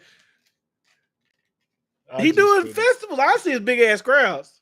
Well, cause it's Kendrick. Niggas get the. I went to a Kendrick concert. I'm hip hop. And I'm hip hop. I got my degree in hip hopology. I don't agree with that. I don't think he's Carmelo. Like I said, he's still in the game. He's still like a, you know what I'm saying? He's still a guy in the game. He's still Kyle Lowry? he's still one of the top guys. Come on, right? He's still one of the top guys. Some people say he is the top Like a guy. John Wall. Some people say he is the top guy. To who? To people. What do you mean? What has he done that's a You top see, guy look, worthy? Flying Low said Kendrick album is 7.5, Drake's 6.2. A 7.5 is after being gone for 5 years. My point is, but he's saying like, oh, how could Drake be LeBron or some? I don't know. No, he's not saying that. But I'm just saying. Are you saying his last album or CLB 2? He's talking about. I think he's talking about the. Honestly, never mind. But I listen to CLB way more. Don't ask me. I'm the wrong nigga to ask me the last time I listened to CLB. I'm the wrong. I love Girls Want Girls. I love the shit with Lil Durk. I love TSU. Into the. I listen to that shit way more than Kendrick. So I'm the wrong nigga to ask when last time I listened to CLB. I'm sorry. Well, I'm the last one. I would put Kendrick somewhere in the. Let me look up some All-Stars, some NBA All-Stars. Kendrick, I still think you one of the top guys, man. Nigga, I said when you. When have I heard Kyrie? That? He like a Kyrie. But my bad. Let me roll it back. Charles, you comparing CLB? That shit came out. Literally. It's August. That shit came out a year ago. You asked me when last time I heard somebody playing it. I can ask you. Kendrick album just came out. I ain't heard that shit playing on nobody's car. I ain't seen niggas posting a clip of them listening to it on their Instagram. I can ask you when last time you heard that. That shit came out recently. So we can't compare CLB. That came out a year ago. In comparison to this. I would compare Kendrick to Kyrie. He has a championship. We know how cold he is. Nobody's going to deny how he gets to the basket and his handles. You can't deny that shit. But at the end of the day, he's inconsistent. Okay. Now, more in his beginning of his career, you could not see this coming. You wouldn't think he was going to sit out a year. We wouldn't think he would have went from the Celtics to the Nets and really didn't do much there. Like, that's what I would compare him to. A career that you expect to be great, but a little lackluster, but can still turn it around. Kyrie still can go crazy. Like, and he showed signs of going crazy last season. So I'll give him on that Kyrie shit. She shitted on Drake. I've heard a lot of bad reviews about the Beyonce album, to be honest. Yeah, I heard Beyonce was sounding unlike herself to try to fit some modern woman trends, and I don't like that. It must be the cash because it ain't your face is a crazy line to say when you married to a nigga that's been talked about being a little like that's a crazy thing to say. Like, but Charles, give us your favorite 3 songs. We'll play it right now. No, we won't. Oh, I forgot. We damn we won't. No, we won't. We damn sure not playing her shit. We won't. I forgot, bro. We won't. Maybe 3 months. We got to take a break. Maybe 6, 7 months from now. But that is crazy, though, bro. We did all them verses and never got flagged for shit. And in this last one, we was playing some Houston shit and got flagged or something like that. Too real, bro. To Houston. He said, "No, we not. No, we fucking not." But like I said, I feel like this year, the thing I do like about Drake though, is he still dropping. He's got a song coming out with DJ Khaled, Lil Baby this week. Which, come on, we know it's gonna be fire. We know it. Like, come on, we know. I'm ready to see what this last bit of music, because like. I don't know if I'm more in a different space in my life where I'm focused on watching shit about real life shit, whether it's finances, stocks, crypto, business, entrepreneurship, whatever. Maybe I'm just focused more on looking at shit like that. As far as music goes, this summer was kind of lackluster. Summertime is you usually feel the music. It doesn't feel like it's been lackluster. Nothing. Summer's over. Who just dropped? Shit, I don't even know who just dropped. Trail be sending me people who drop albums, but like, is any of them fucking albums been like memorable? Somebody just dropped.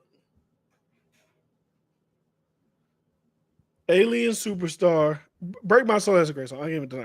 But Somebody just dropped. is Break My Soul better than Sticky though? I don't know.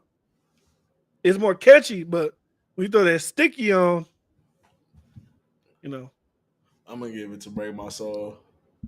I fuck with Sticky, man. I fuck with it better. I would pick Sticky, but I'm saying who I think Sticky is trash. Honestly, we gotta agree.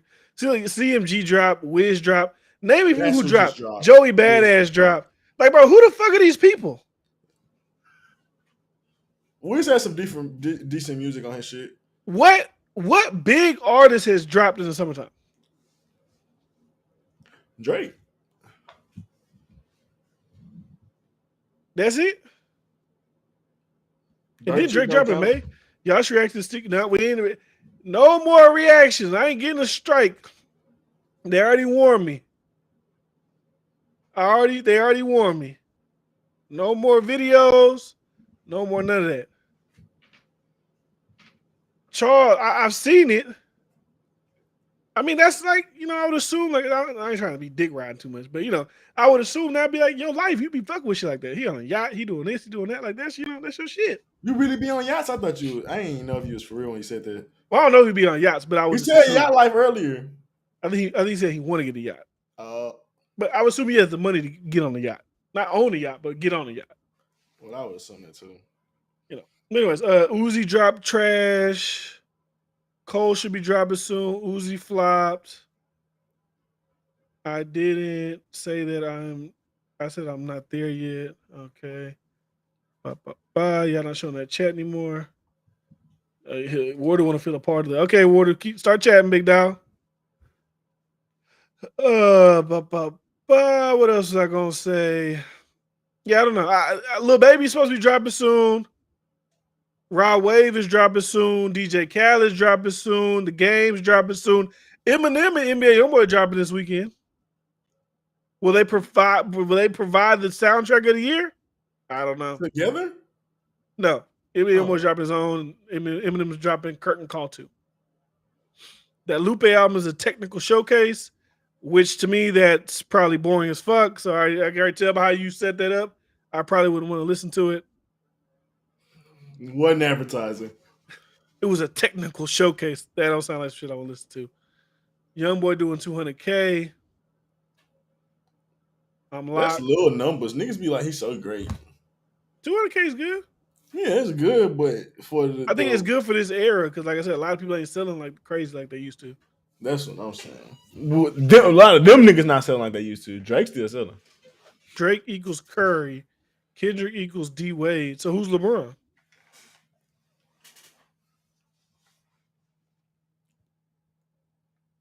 Jay-Z? Oh. You can say like Jay-Z. You can throw him like in the old nigga, like, maybe he's like Kobe or like, or I guess they came out in the same era, 2003, but whatever, I guess. Kanye's Michael Jordan. Okay, relax. Well, we did do verses.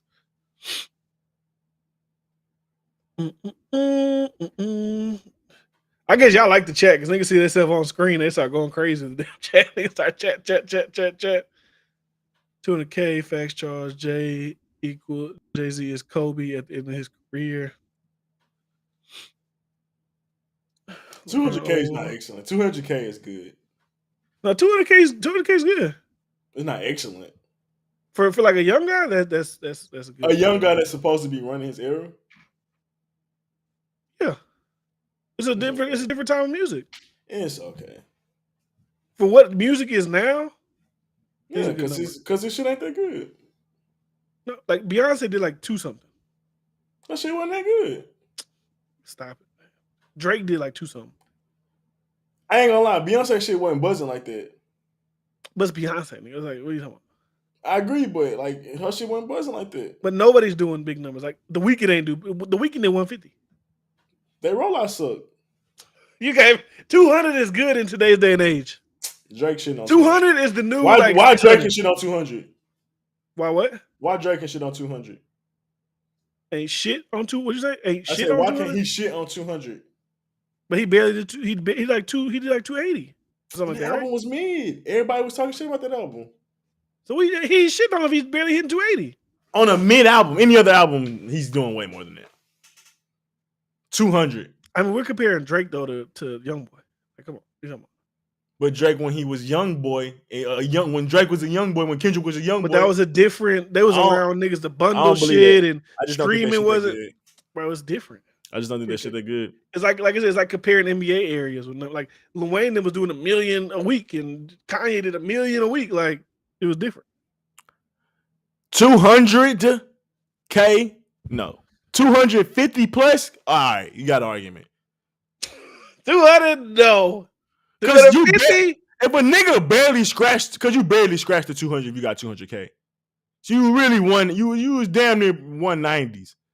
And for a nigga that's running shit, nah. Nigga said this is exactly why I need to consider replacing Price. It's niggas dropping right now that's doing 300. Post Malone did 130 or some shit like that. Nobody talking about fucking Post Malone. What do you mean Post Malone a year ago did like 600, 700,000? So 1 year difference, the music is that different from 700 to 100. It's changed. You can't do. We didn't have streaming back. We didn't have streaming last year. What do you mean? They was able to do tricks and bundles and all type of other shit. You was able to do bundles last year too. That shit been like a few years since the bundle shit. And now you can't do it. That's why the numbers been dipping. They couldn't do the bundle shit last year. When he sold his last album, you could do bundles still? Yes, you selling tickets as albums and all type of shit like that. I thought that shit happened. They stopped that before COVID or like right during COVID. Oh man, it was like something. I mean, I don't think he dropped last year. He might have dropped 2019. I don't even know. Okay, yeah. Well, if he dropped in 2019, that makes sense. But I'm about to say. But everybody's numbers been bad. And I think it's because of indicative of their music, not because music's not. If niggas was dropping hits, if niggas was dropping cold singles, I don't want to hear this shit. Niggas don't got that. Niggas suck. Sorry. Drake, shitty performance. Kendrick, shitty performance. What single that you hitting? What are y'all dropping that really touched the culture? Like, before a nigga used to sell 300K, 400K, they'll have 3 fucking hits that come out before that album come out. They'll touch the fucking culture. Niggas dropping shit, of course. Yeah, they only make 180. Then the shit on the album don't be that great anyways. Yeah, I'm blaming the music. I'm blaming niggas trash rollouts. I'm not blaming it's the different era. Fuck that shit. I mean, it is though. In context, I said Drake shit was shitty too. I said I'm saying everybody's shit that didn't go over 200K is not because of the era. I'm saying because they shit wasn't the quality that it should been. So I'm even calling Drake shit. If Drake shit only did 280, that's not good Drake music. That's not like Drake when we be talking about what his normal standard is. To Beyonce only doing whatever, Weeknd only doing 180, either the music trash or the rollout trash. So it could be either one, but something about it. But I don't think it's streaming numbers. That's what I believe. I'm not, because I think a nigga drops some good shit. He come out with a mean rollout, he gonna make numbers. That's what I think. Something about what these niggas doing ain't hitting the culture. That's the problem. Because white people doing numbers. They buy shit, man. But so it's not. That's what I'm saying. It's not about that thing. It's always been though. Get the black people to buy shit. Your shit not hitting. They don't buy shit historically. But at the end of the day, a year or two ago, niggas was just doing numbers. It ain't 1 year all of a sudden black people not buying shit. If black people been like that historically, their numbers ain't reflected that. All of a sudden this year, their numbers reflect that. That's my argument. If niggas not really fucking with if your numbers not hitting, bro, it's something about you not touching the culture. Let me read these things. People ain't buying that music, Vicky. I agree, because they not fucking with it. Like Donda was great, right? Donda was a great rollout, and he did good selling it. But what singles was really crazy from that album? I'm trying to see the first week sales this year. Like when you talk about any albums that's dropped recently, what are the singles that's just so notable? Like, damn, I can't wait till that album drop. None. None of these albums that come out are anticipated. Kendrick shit was anticipated, but that's just because he was gone for 5 years, not because we was like that music that he's cooking up right now or been recently cooking up is eating. So that's what I'm thinking. Hurricanes was great. I'm not off the grid was great, but I'm talking about, did that shit really hit the culture, Vicky? Was people playing that shit like they played Through the Wire? Was people playing that shit like they played I Ain't Saying She a Gold Digger? Nah. And even other like people weren't playing Hurricanes like that. And maybe I'm tripping. But Donda did great, and Donda did good numbers. It would have did even better if he had harder singles. That's all I'm saying. Certified Lover Boy did good numbers because he had singles that made people talk about it. And it did numbers. Nobody was talking about Beyonce shit like that. Cause I mean, Break My Soul's a great music. It's great music, but is it really touching the culture? Why you saying people wasn't talking about Beyonce about the drop? What are you talking about? People talking about that shit people make theories like, oh my gosh, she changed her Instagram profile. Oh my gosh, she did this. What do you mean? People talking about Beyonce about the drop? Because it's different metrics. I don't believe it. They demoted you. Niggas ain't buying. Why would I buy something when I could just stream it for fucking free? Why would I buy it? And you got to listen to that bitch 1,500 times for count as one sale? What are you talking about?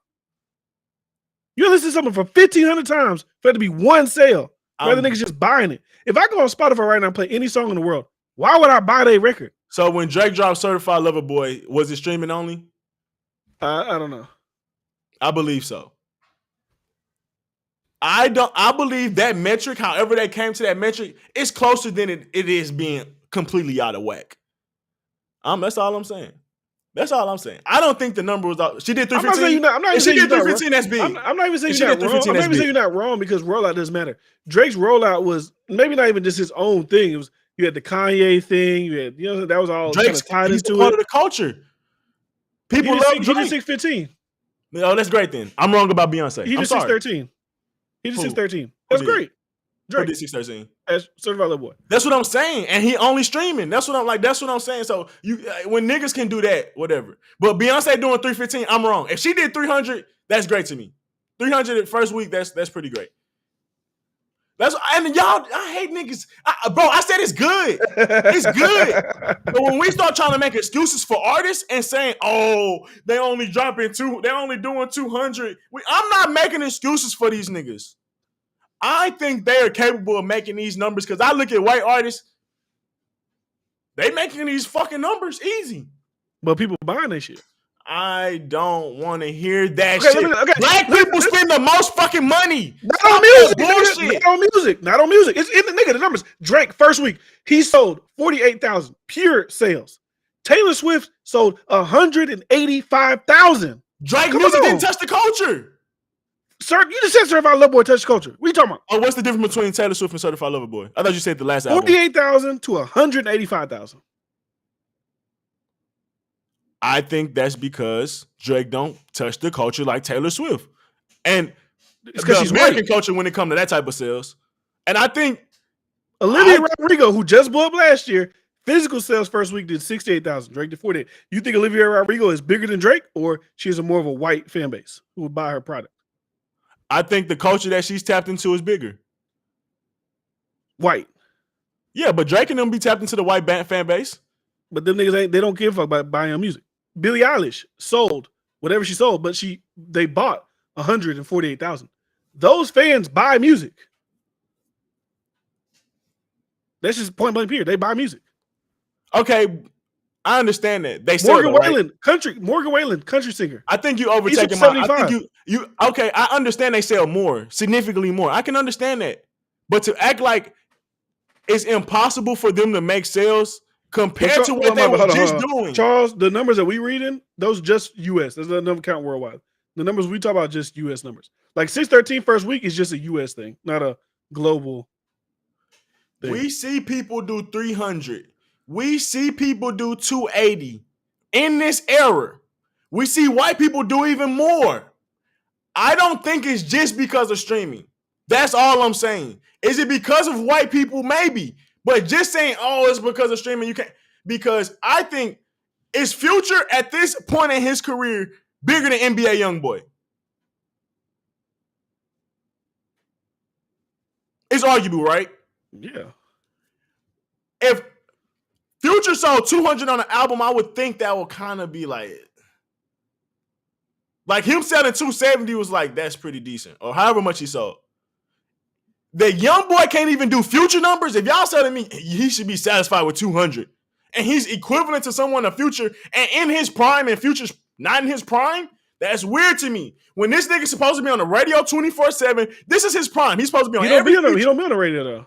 Because he's not capitalizing. That's what I think these sales don't be coming up to. Niggas don't take their craft as serious as a nigga like Drake. Or when niggas was in their prime, how niggas like 50 Cent took it. Or Rick Ross took it. That's the problem. Not the streams. That's what I think it is. Niggas thinking, oh, I'm famous. I can do it however I want. Cool. Your numbers reflect it. That's what I think. So the highest selling album this year was Harry Styles, 515,000.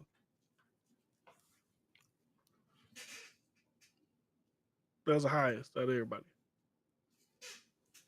And my thing is like, there's not old white people buying Harry Styles shit. There's not old white men. There's not 40, 50-year-old white men buying Harry Styles. So it's not like they have the whole white market on cap. It's young white men and boys and girls. Similar to the same demographic that Young Boy and all these other rappers be touching. The young white people and the women.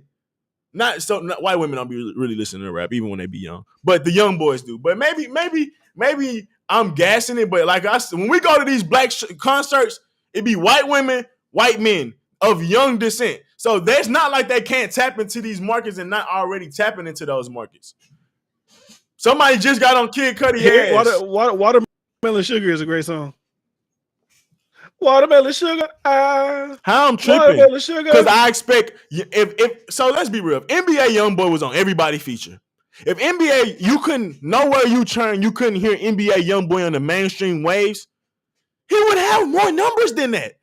Them obviously trending on YouTube ain't enough to sell more than that. But I guarantee you, if he took his shit as serious as Drake did in his prime, or any of those other dudes, like I said in their prime, his numbers would be fucking ridiculous. And you can't say I'm wrong. Y'all telling me this nigga is so hot, he's the next Wayne, and he's only capable of a 200K in his prime? Something's not making sense. Let me answer. What do Adele did 692 first week? Tell me I'm crazy. He's blackballed. What the fuck you expect? He needs features to do more than 200K. And that's the niggas. He don't see what I mean. He don't need features, nigga. Do you know rap culture? If you want to be your biggest, the way to climb to the top is being on everybody's shit, being competitive, being like, what are we talking about? Niggas come up with these new requirements. I'm not gonna put a feature or whatever. Okay, do that. Take those risks. But when your numbers are not hitting, don't act like, oh, it's a new wave. No, nigga. You took certain risks and you not hitting. Same with J. Cole. You don't want no help on your albums? When your shit don't hit like that because niggas want to hear a little bit besides you? That's on you, nigga. But I love seeing niggas trash Bryce in the comment section. And I keep going. I don't give a fuck about you niggas. But nah, I mean, even though like NBA YoungBoy's blackball thing, it's like niggas capping. I get y'all say I get that he's blackballed from like mainstream shit. But it's hard to feel sorry for a nigga who's still like the second highest stream artist in the world. How like, he blackballed? Explain. What makes him blackballed? He doesn't get industry looks, is what they're saying. What makes him not get industry looks? What does he do different than any other rapper nigga? Please explain. Tyler Creator used to shit on niggas and be like, I don't want to rap on your shit. And they ain't blackball him. So what does he do? Kodak literally got into it with Hot 95 or whatever the fuck Ebro and them. He still get interviewed. I don't understand. What does Young Boy do to make him blackballed by radio? He's the typical prototype of the average rapper right now. He's hot. Why would anybody avoid that? In the rap, what? Rap industry got morals all of a sudden? What are we talking about? Niggas make excuses. That's what I'm crazy. Nah, your nigga ain't hot like that. I'm sorry. Facts. You think Future 200K in his prime? Drake? Nigga, Jay-Z 200K? Imagine Jay-Z selling 200K in his prime. Niggas would think that nigga was washed. And y'all gonna talk, it's a different era. Get the fuck out of here. I don't want to hear that shit. I don't want to hear that shit, bro. I don't want to hear that shit. That's child's play. It's a different era, man. I don't want to. Drake just sold 600. But we comparing Drake to like, come on. Beyonce, not in her prime, just sold 300. But look at these names, man. is supposed to be the next. He's supposed to be the next star I don't know in his prime. I'm not the person who thinks he's that. So I I'm know not you even don't think that. like that. I'm I don't talking to think them he's niggas. that. But for him, what he is, I say 200 is good. Yeah, I know. I agree with you. But I'm trying to show y'all excuses ain't reflecting this nigga sales. It's cap. That's all I'm saying. Like, how big y'all say that nigga is, he should be up there, no excuse, is what I'm trying to say. I agree with you. I think where he at is fine, 200K. But that's indicative of him and his music. And not being how cold y'all saying this nigga is. Point blank, period. 200K in your prime is laughable, bro. Laughable.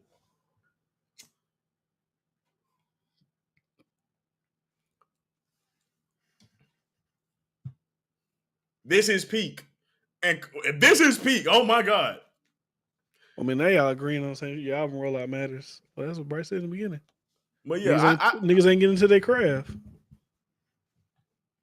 I think even with Drake, I don't think sometimes he don't take his music as seriously. Like album wise, like do we think Drake is sitting down like, man, I'm about to make the best next? No. I'm trying to make some shit that's harder than Take Care or harder than Views. No, Drake don't do that. Nah. Do I think Future do that? No. But they have built themselves up to be able to do that. These niggas not doing that in their prime. Drake would have never done that in his prime. Take a day off, not be on a feature. Drake still hopping on new nigga shit. He's still out working you young niggas. I don't want to hear that shit. That's my thing. Niggas still hopping on the new nigga shit to stay relevant. You could think it's trash, but the numbers doing this thing. That's all I'm saying. I ain't arguing. I'm not saying young boy shit trash. I'm just arguing. I don't think he is great as niggas saying. I'm trying to think about this. I want to play like devil's advocate with this blackball thing because I see people keep saying it. Can't have a rollout of your own label blackballing you. You don't. This is an honest question. You don't think NBA YoungBoy is a big enough star to like unblackball himself? Like what is it? What so? I guess Atlantic will be so. Atlantic is more powerful than YoungBoy. I like where you're going. Unless the blackballing is the playlisting, which I know playlisting is a big part of music and music sales. If that's y'all talking about, then I get that. But you talking about album promotion? I don't feel like there's nothing promotion wise Atlantic could do that YoungBoy couldn't do by himself. And can I ask this question? But if you're talking about playlisting and having relationships with the people, then I can see I can get that. D-Friend, do you think the media sites should just hate him so much? If his shit was doing numbers, they wouldn't add it to their playlist just so their playlist can do numbers too? Well, for that question, I don't think the media would. I just need to know what their context is. Y'all saying is blackballing only like aimed at playlisting? Because you can't name a hip hop outlet that wouldn't interview NBA YoungBoy if he asked. Without Atlantic saying anything, if your NBA YoungBoy said Breakfast Club, I want to interview. Who? Doe Jumper, interview. Academics, interview. Anybody. I don't know playlists. I can't speak on playlists. But see, Warder, you're not listening. I'm not underestimating the importance of playlist. I just said playlisting is a big deal. I said, when y'all say blackball, are y'all only referring to playlisting? That's what I asked. Because if y'all only referring to that, then y'all got it, because that is a big deal. But I'm talking about everything else that surrounds a rollout. Everything that generates excitement for an album. He could do that on his own without a label. Now, like I said, if you are saying that playlisting is the only factor of him being blackballed, I can see what you're saying. But we're talking about everything in the promotion of it. He's a big enough artist to do essentially whatever he wants to do. So, as far as getting the word out that he's dropping the album. So let me ask this: top 100, can he be blacklisted off that if his number's selling? No. How many top 100s he got? They got a couple, like one or two. Damn. How long he's been around? I don't know, a couple years. Yeah. But see, that'll go back to their blacklist off playlist now. Because his numbers will be higher if he was at playlisted. So you just fall back into that argument. I guess. I'm talking about strictly promotion. No, that makes sense. That's a good point. I wasn't thinking about that. But Trail, you're missing the fact that Atlantic wouldn't do that. You think Atlantic is going to go to the Breakfast Club and say, if you interview YoungBoy, you can't interview Meek Mill or whatever the fuck? They're the Breakfast Club. They're going to tell No Jumper that or Adam to do that because we talk about media all the time. Media is more. No, they're not going to do that. That doesn't make it. Why would Atlanta want to blackball him? I need answers. I don't know shit. What happened? He wants off the label. But just even the media thing, like that would even Atlantic needs the media more than the media need Atlantic. Like stop it. Like stop. The Atlantic's not going to go to Breakfast Club and say you can't interview a young boy, or you can't interview Cardi B. You're gonna be like, they don't give a fuck. Like what? That makes sense.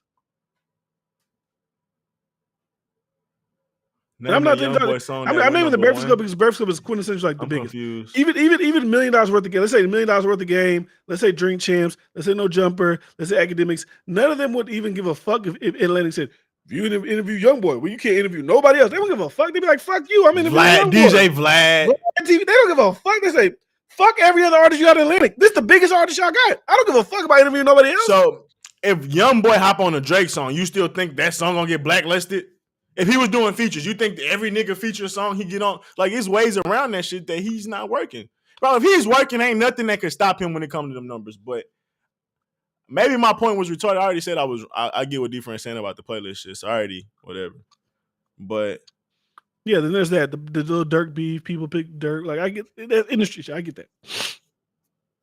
But that's same on industry shit. That's not gonna affect numbers. Think about that. Because I see y'all saying all these fucking excuses. Y'all are saying with everything he got going on, he's still the second highest stream artist behind Drake. I get that. But like you would think that if you're the second highest stream artist, all of that would essentially be irrelevant to like being blackballed.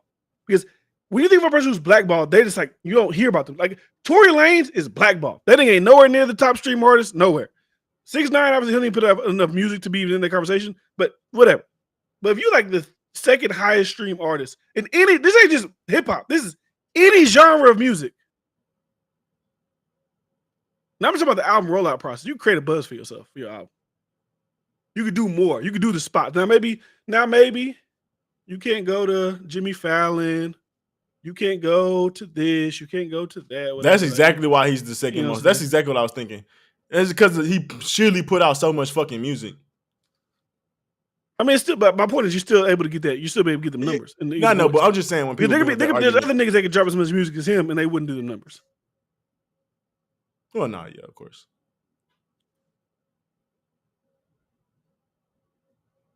Is it crazy? I think Post Malone is trash. I know Post Malone trash. Chill out. He dropped 5 albums last year.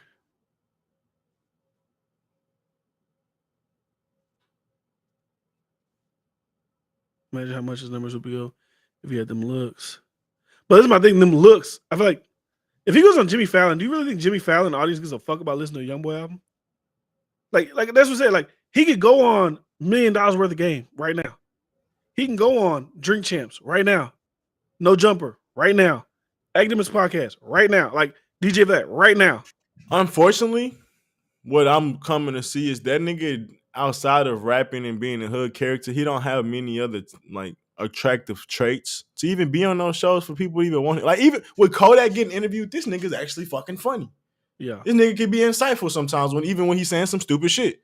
YoungBoy, it seems like he's one gear, and you can call the YoungBoy hate because I really don't fuck with him, so I could care less. But at the end of the day, that's what I'm starting to feel like. What we get out of an interview from YoungBoy? What's interesting about YoungBoy outside of him doing gang shit? Pretty much nothing. I think that also contributes to the lack of sales. Call me crazy.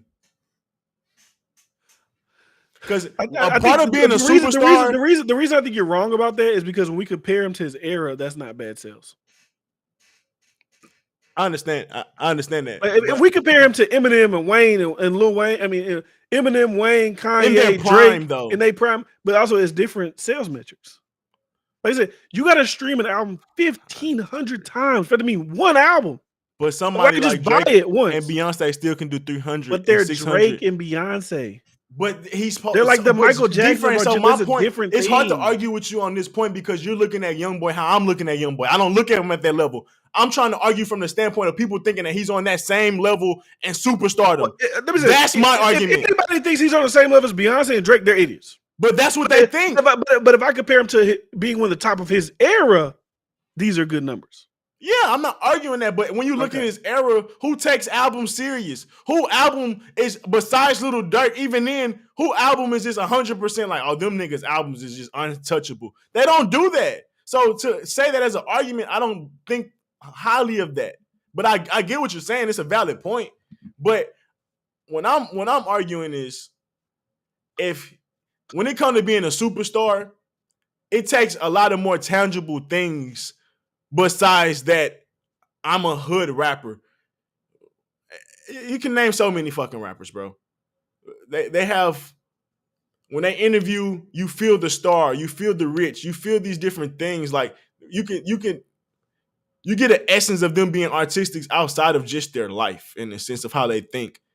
Young Boy's just a rapper.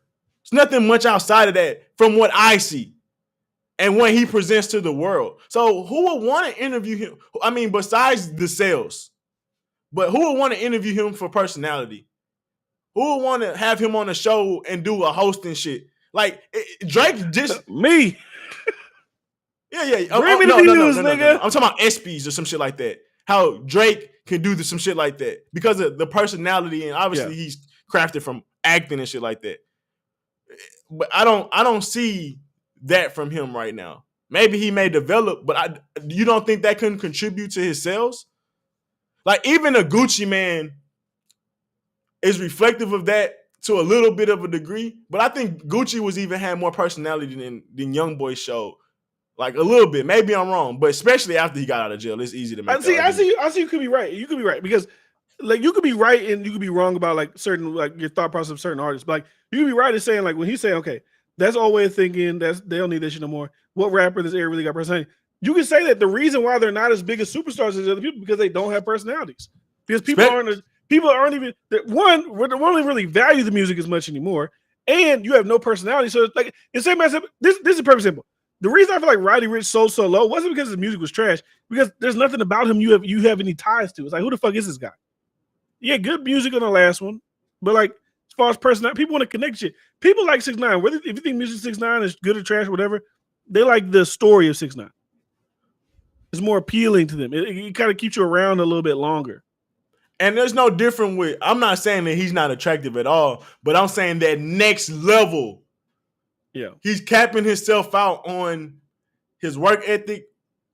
Not saying that he's got a good work ethic as far as putting it out, but I'm talking about the artistic. Like, okay, maybe the personality tangibles, the the other superstar type quality. That too, but even like the artistic version of like albums, like he's a rapper, but is he taking it to that serious as like how we other rappers took their craft? I don't know. I don't think so.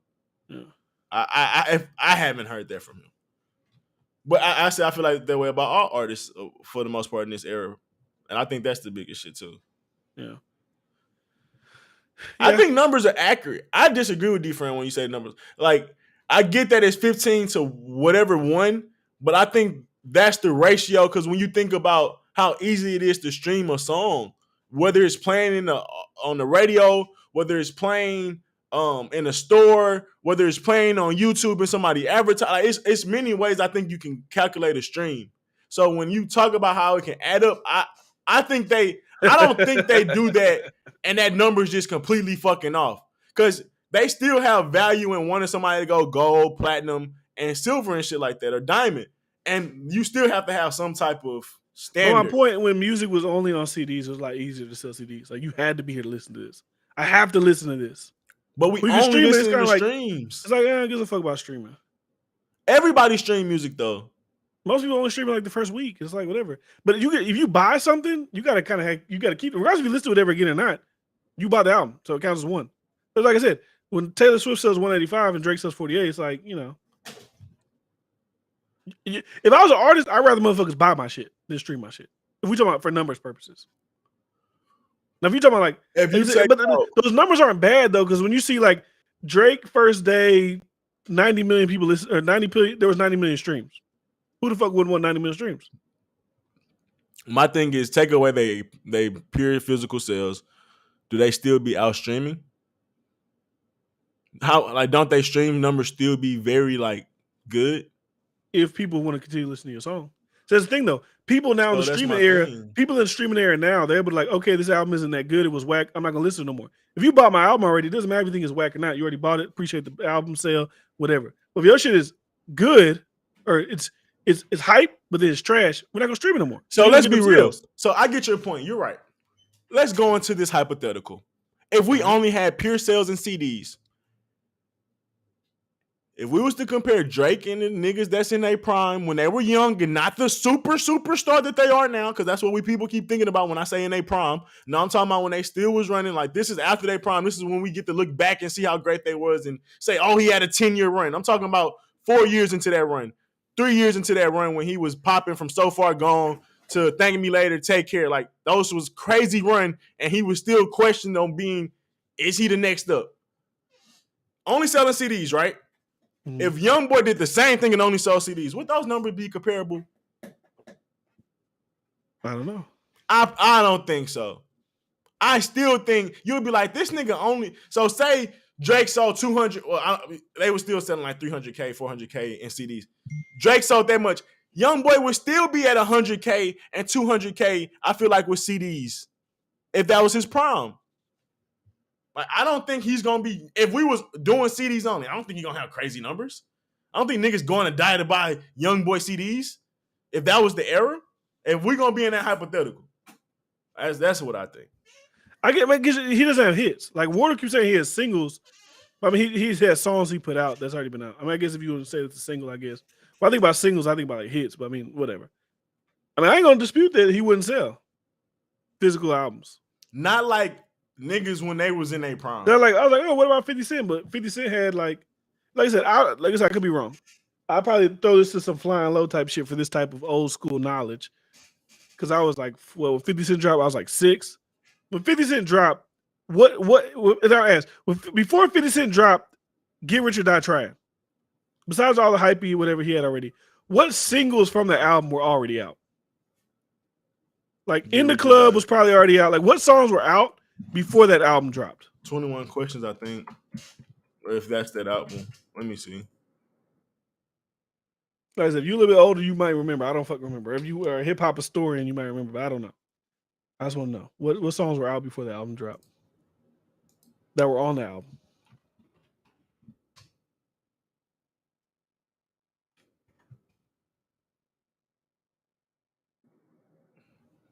Wikipedia be having it. Let me look it up. Singles. Where was the singles? Okay, Hustler's Ambition, Window Shopper, Best Friend, Have a Party, I'll Whip Your Head, Boy. I said that so white. I'll whip your head, boy. So Window Shopper Hard. So In the Club was the only one that was out. That's what Flying Low said. Nah, this certified singles. No, I'm saying, but what was out before the album dropped? Not like what became a single after the album dropped. I thought that's what singles count as.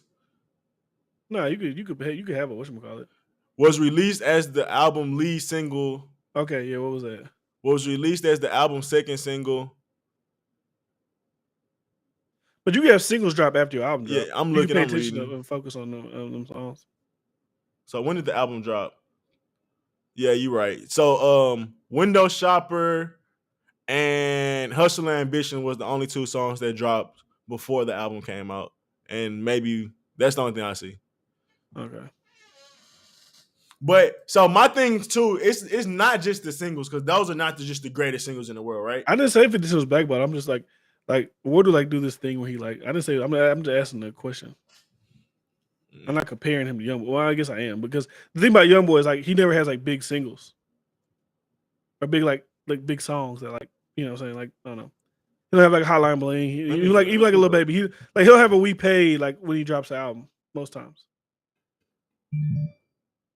Not saying he don't have none, but to say consistently, and it's like when the album come out, it's like, yeah, bro. I mean, he was on the album. For example, like Wardu said, he's gonna have 12 singles on this album that he's dropped already. Which one of those singles has made a big impact?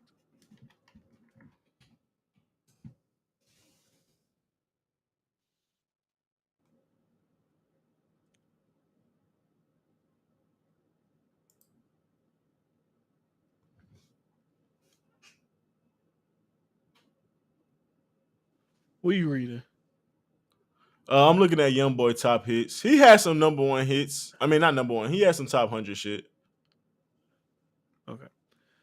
All right. I mean, that's it was a good little comment. I didn't know it was gonna roll to like a fucking 45-minute conversation about Young Boy's album, 200,000 first week. I don't remember where that came from. I think somebody just said it in the chat and then it spiraled into this. Trail 50 Cent fell off because he lost to Kanye. He literally said he's gonna stop rapping if he lose to Kanye. He kept his word. You said Vet Motors. I've never heard that After song in my he life. lost to Kanye, he focused on all his business stuff and didn't really drop another serious album for a few years later after that. Dead ass. That was a moment in history. If you see what he did after that moment, he didn't take music seriously ever since that moment.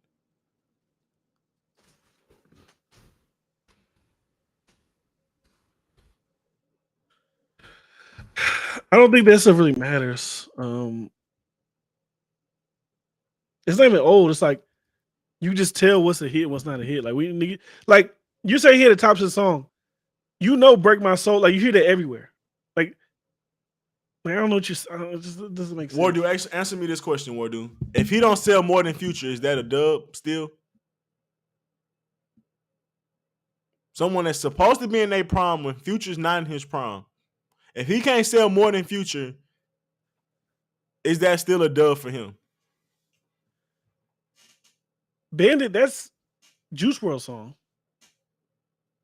My facts are right, Joe. I don't know what you're saying. He tried the just the same. What? How was I only 6 when Get Rich Or Die Trying come out? When didn't come out 2002? No, that fucking song is good. And there's a good song. I'm not see. Okay, hold on. We gotta break it down. I'm saying that nigga don't got no. You said he dropped 12 singles. None of them hoes are hits on the album he's about to drop. You said Vet Motors, right? That's a hit. That shit came in at 94 on the top 100. That's not a hit. It was number 24. I really believe this blackball shit. It was number 20. It got number 24 on R&B hip hop. That's not a hit. I just asked, out of those 12 singles, what is a hit? That's all I asked. None of them are hits. Nigga, on the album that is about to drop this week. And then look at this thing you just did. You named a Tyler the Creator song he's featured on and a Juice WRLD song he's featured on. What hit by himself on his new album is a hit? You keep naming old shit. He's dropping the album this week. You said 12 singles dropped. What song is a hit? That's all I'm asking. You named me old shit from Juice WRLD, old shit from Tyler the Creator. What is a hit on this album?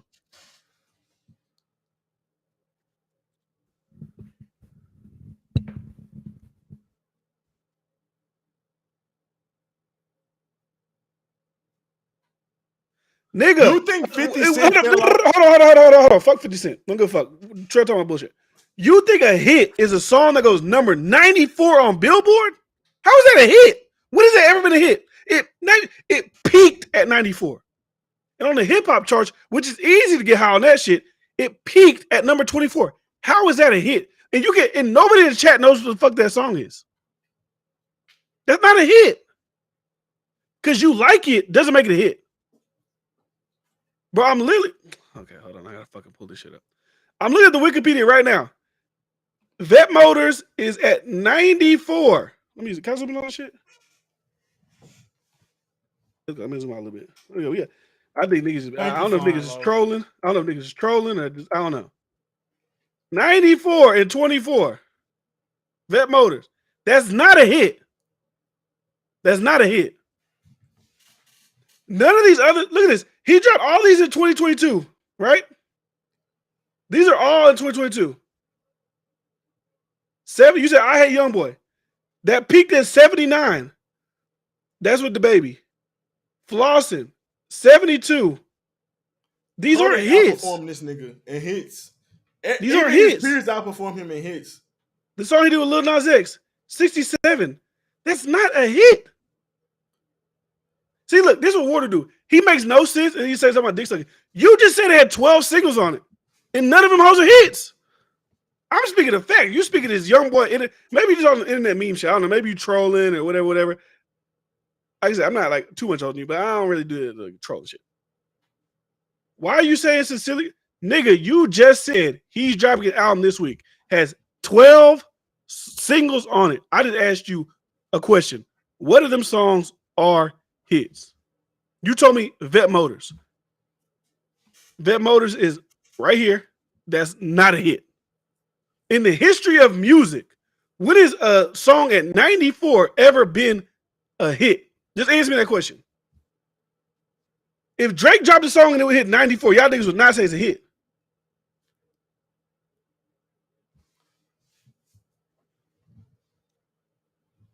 Even a top 50 song, Casey Talk, that's not a hit. Salute, Charles. Have a good one, big dog. Make No Sense, great song. Bandit, that's a hit. That's a hit.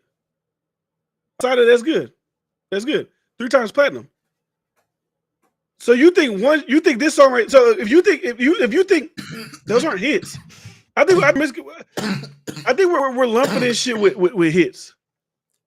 I'm on one, nigga. I'm on one. That's a fucking hit. Do you think Motto, nigga? That's a fucking hit.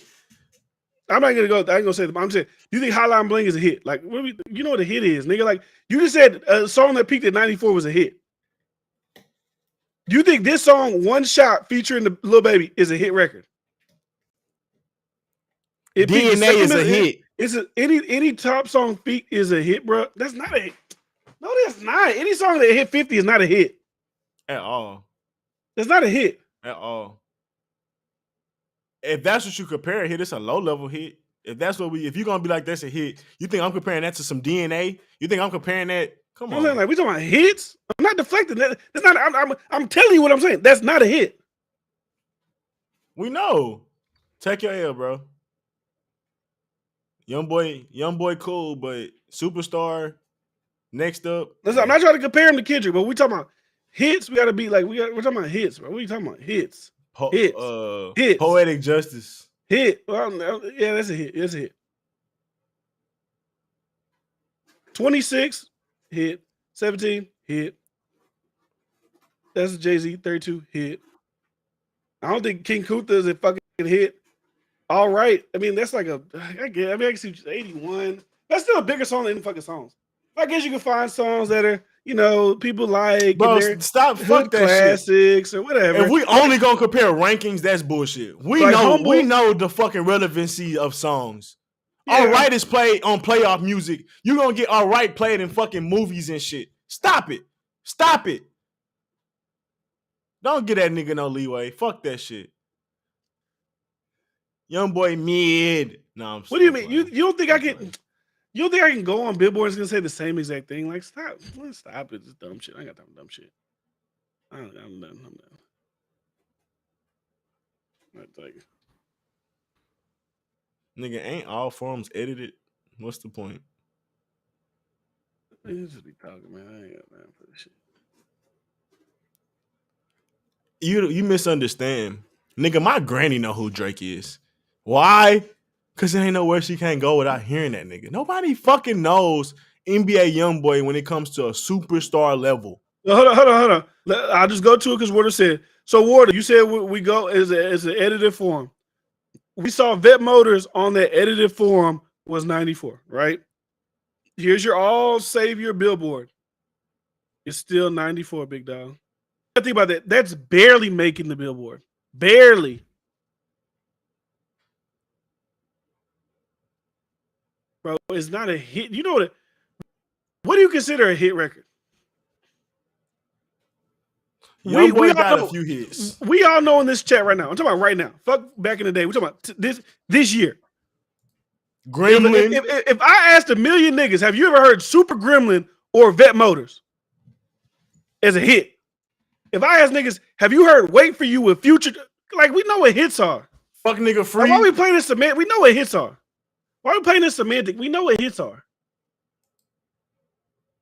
All top 50 songs are hits. They're not hits. In 2 years, nobody's gonna be like. I'm done. Like, come on, they're not hits. In 2 years, nobody's gonna be fucking talking about these records. Wait For You hit. Whatever. I ain't got time. That's not period. That's not nothing. Like, But nobody's gonna be talking about the fucking songs. You know, he knows that, but it's like, all right.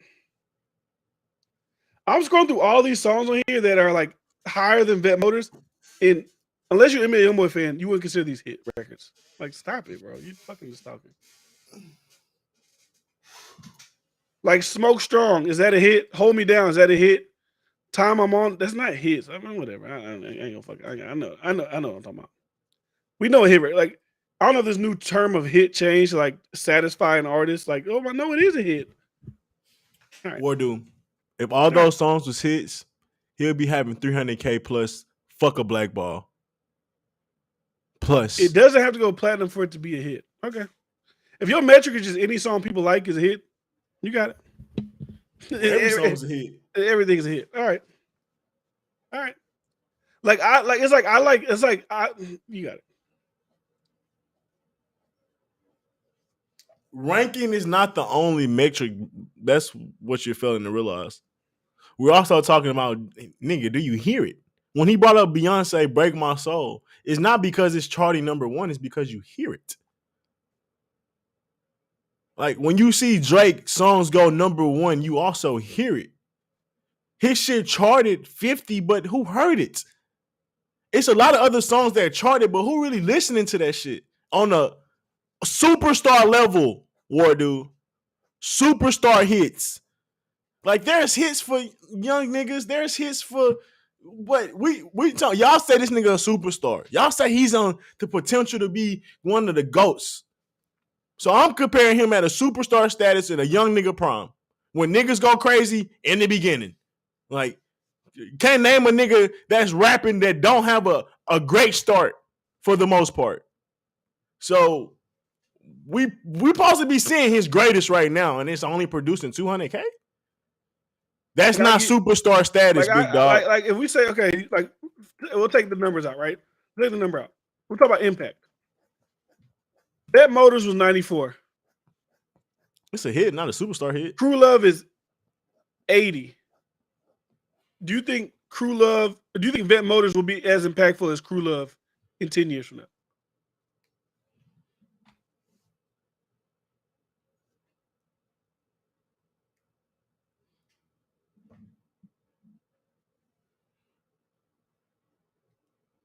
And I never, you like Wardu, I think you like half listen and you like make your own like narratives. I never said a song has to be a number one to be a hit. I didn't say that. I just said a song that's number 94 is not a hit. Definitely not a hit. I didn't say only number one songs a hit. I didn't say that. I said if the song is 94 and nobody talks about that shit, that's not a hit. Because you said Vet Motors is a hit. If you ask niggas, everybody in the chat, do y'all think if you say Motorsport or Vet Motors? No, do y'all think Vet Motors is a hit? And if you just tell me, and if you haven't heard it, say I haven't heard it. Haven't heard it.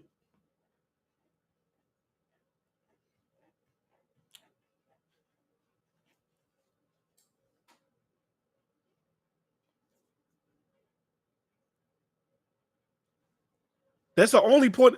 You said nobody's talking about that. That's all I've been talking about. I asked you one simple question. You start bringing him his old shit. I didn't ask you none about his old shit. I said, in his new album that you said has 12 singles, what song is a hit? That's all I asked you. You start bringing up Bandit and all these other things that I didn't even that logic you just brought. You just said Defense are only number ones. I clearly said Bandit was a hit. That was number 10. I said What's Your Name was a hit. That was number 14. So you're just making up these things that I'm not saying. So it's like I don't Young boy in his prime can't outsell a Future that's out of his prime and chilling in life right now. You asked me what is better. You said what song you asked was a hit, Wardu? Is Life a Good? What did you say?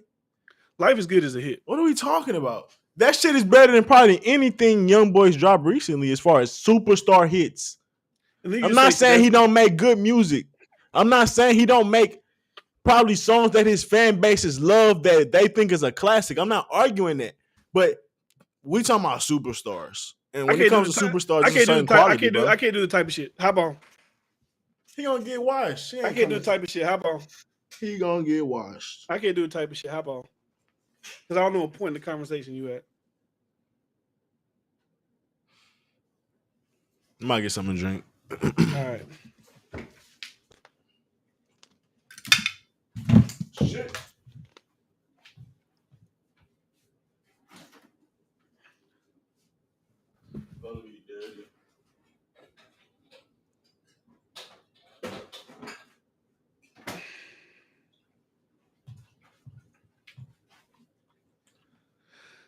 But yeah, I don't know, man. I don't know. That conversation just went in a whole nother direction. He can't sleep. His nigga sleeping next to him. He can't be too loud. Ah, shit, man. I don't know. If that nigga ain't gonna hop on the next like minute, we gonna hop off this bitch. It's been 2 hours 45 minutes. I ain't know that bitch gonna be this long. I ain't know this nigga was gonna raise my blood pressure for my bedtime. Nah, niggas are frustrated at me this episode. Okay, here we go.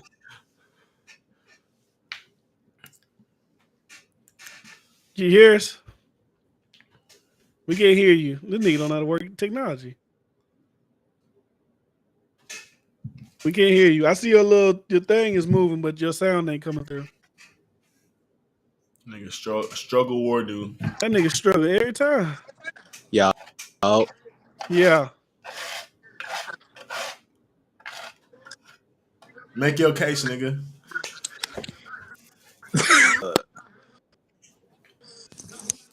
Wait. Can you hear me now? Yeah. Okay. I don't know if there's lag, but whatever. But okay. Nah, you good. So the point of like the vet motor shit, I'll concede to that point. Let's get that shit out though. I know you will. It's not to the because if you're gonna compare it to someone like Drake is Drake and Kendrick, everyone else that dropped this year, it's not even gonna be close. Kendrick did. Drake okay, is Pusha P a hit? I gotta do Gunna. Pusha P's a hit, right? What did it peak at? I'm not. Is it a hit? I don't give a fuck where it peaked at. Do people know it? Is it culturally relevant? Do people rap it? They sing it? Is it a moment? That's what I'm asking. It's based off of the listener. I'm not even just solely stuck on. I'm not even just solely stuck on it being 94. Nigga. Yes, I don't even like the song. It's a simple question. It has to be based off of something. Listening relevancy. It depends where I'm at. Okay, like it was hit. Yes. And it charted well too. It's not just one factor. It has to be count for a hit. It's not just one thing. Question. We know that for sure. I acknowledge that. But can you understand that we're saying there's a superstar metric? And he like Pusha P would be, I don't think it's superstar quality, but the level of trending that it hit would be superstar like. Is Youngboy even touching that? So are we comparing the artists? Are we talking about the artists or the hit songs? We talking about either can you make superstar quality or superstar trendy? Can you even do either one of those? That's what I'm talking about. I'm just talking about what's a hit. Is it do that nigga put out hit records, or do we just put out the records his fans like? That's all I'm asking. Put out a good hit record. Is that what you're asking? Does he put out hit records? Yes or no? Hit records. Yes, he has put out. What? What do you mean by superstar record? See, I don't know what Bryce about superstar shit. I'm just does he see this year has he put out a hit record? Like, are you trying to make me say no? Is that what you're trying? Because I'm asking. I'm just whatever your answer is. I'm not trying to make you question. Didn't answer mine. Because if we're going off stream, no one sells or streams as much as he does. He's the second most streamed artist. So yes, he is a super. He is. Does he have a hit record this year? Yes. What record is that? Look it up. You gotta look up the hit record. That's the conundrum in itself. Why do niggas always get on one to ask me hop in the thing? All right, back. If you're talking, we can't hear you. But to clarify what I mean by superstar, there's a quality that these niggas producing when they drop their level of shit. it touches this. It touches the world. It touches America. It touches all of hip hop. It becomes a staple in the culture for a moment in time. Sometimes a song can be in the top billboards and top. It could be top 20 for a whole fucking year. That's how impactful it could be. That's what niggas when they were in their young prime was able to do. I don't be seeing young boy do that. All right, he about to tell him what the hit is for this year. Let me see. Trey, we invite any nigga to get on. Trey, you can hit the link too.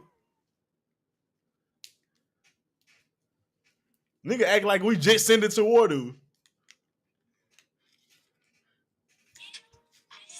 Oh, my bad. This nigga, I thought I was saying this nigga. That was me. But this is, bro. You can't even name the hit. Like I said, it didn't even take that long. I just threw Pusha P out my ass. Pause. That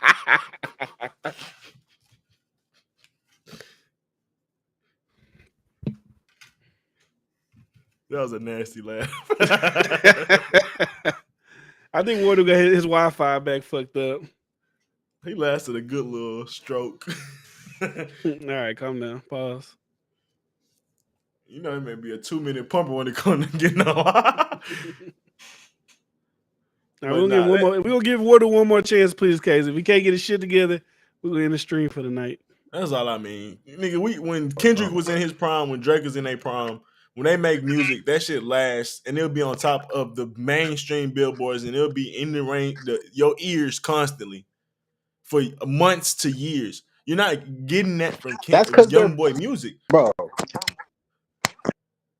I feel like you know the answer to. No, I don't, because I'm talking about when they were young before they were. Damn well that they're way more. This was before playlists was a thing, though. I'm talking about in their prime when they was before all that shit was a conversation. Young boy didn't have the back then. Like he did not have the push that he does now. Like it's obviously, especially in this era, like it's now because like of the sales, it's undeniable now. So what's his hit record for the year? Young boy ain't got no music that's lasting months to years. That's why he got to drop 5 albums a year. I say I could give you for last year. So he got none for this year. He just dropped 12 singles. His album has. You say he dropped 12. You say he dropped 12 singles. Literally, Kendrick still getting music played from Damn, bro. Like, oh shit. I mean, if y'all don't like Young Boy, I'm trying to argue.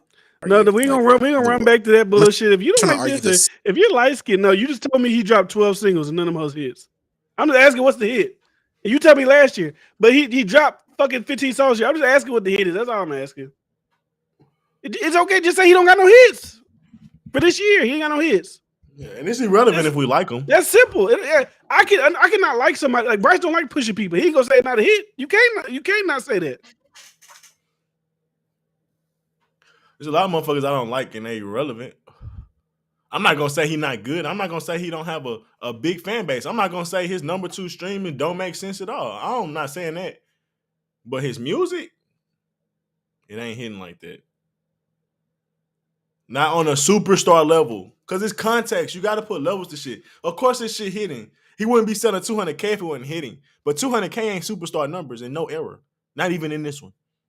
That's my point. Because Future sold 270. J. Cole sold 290. Like, and these wasn't no albums we like, oh, this was the greatest album of all time. No one's saying that. And these albums was doing more than that. And Young Boy at this moment is supposed to be bigger than them. It don't matter if I like Young Boy. It don't matter. That's the thing you're not realizing. It's not a hit, bro. Stop it. That's not a fucking hit. I mean, it's okay to like say that because y'all old, but it's just no hit. Like that's not a hit. Like that's not even better than this song.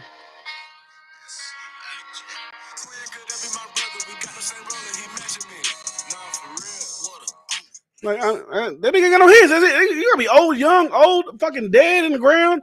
A hit is a hit, nigga. We know what hits are. And that nigga ain't got no hits. That's just it. He ain't got no hits. This nigga is relatively unknown. His shit went viral. This is a hit for this year.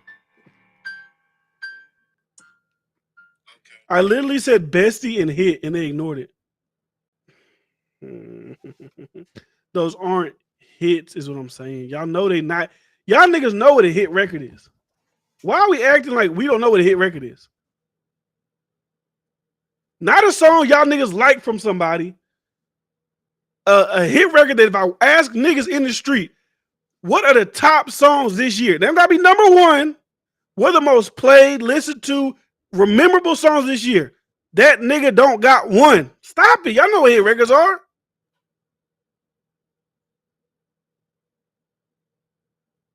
A song multiple niggas, millions of people know. And not just your fan base. A song that you can't run away from. It don't gotta be a number one record. Number one. Don't gotta be number one.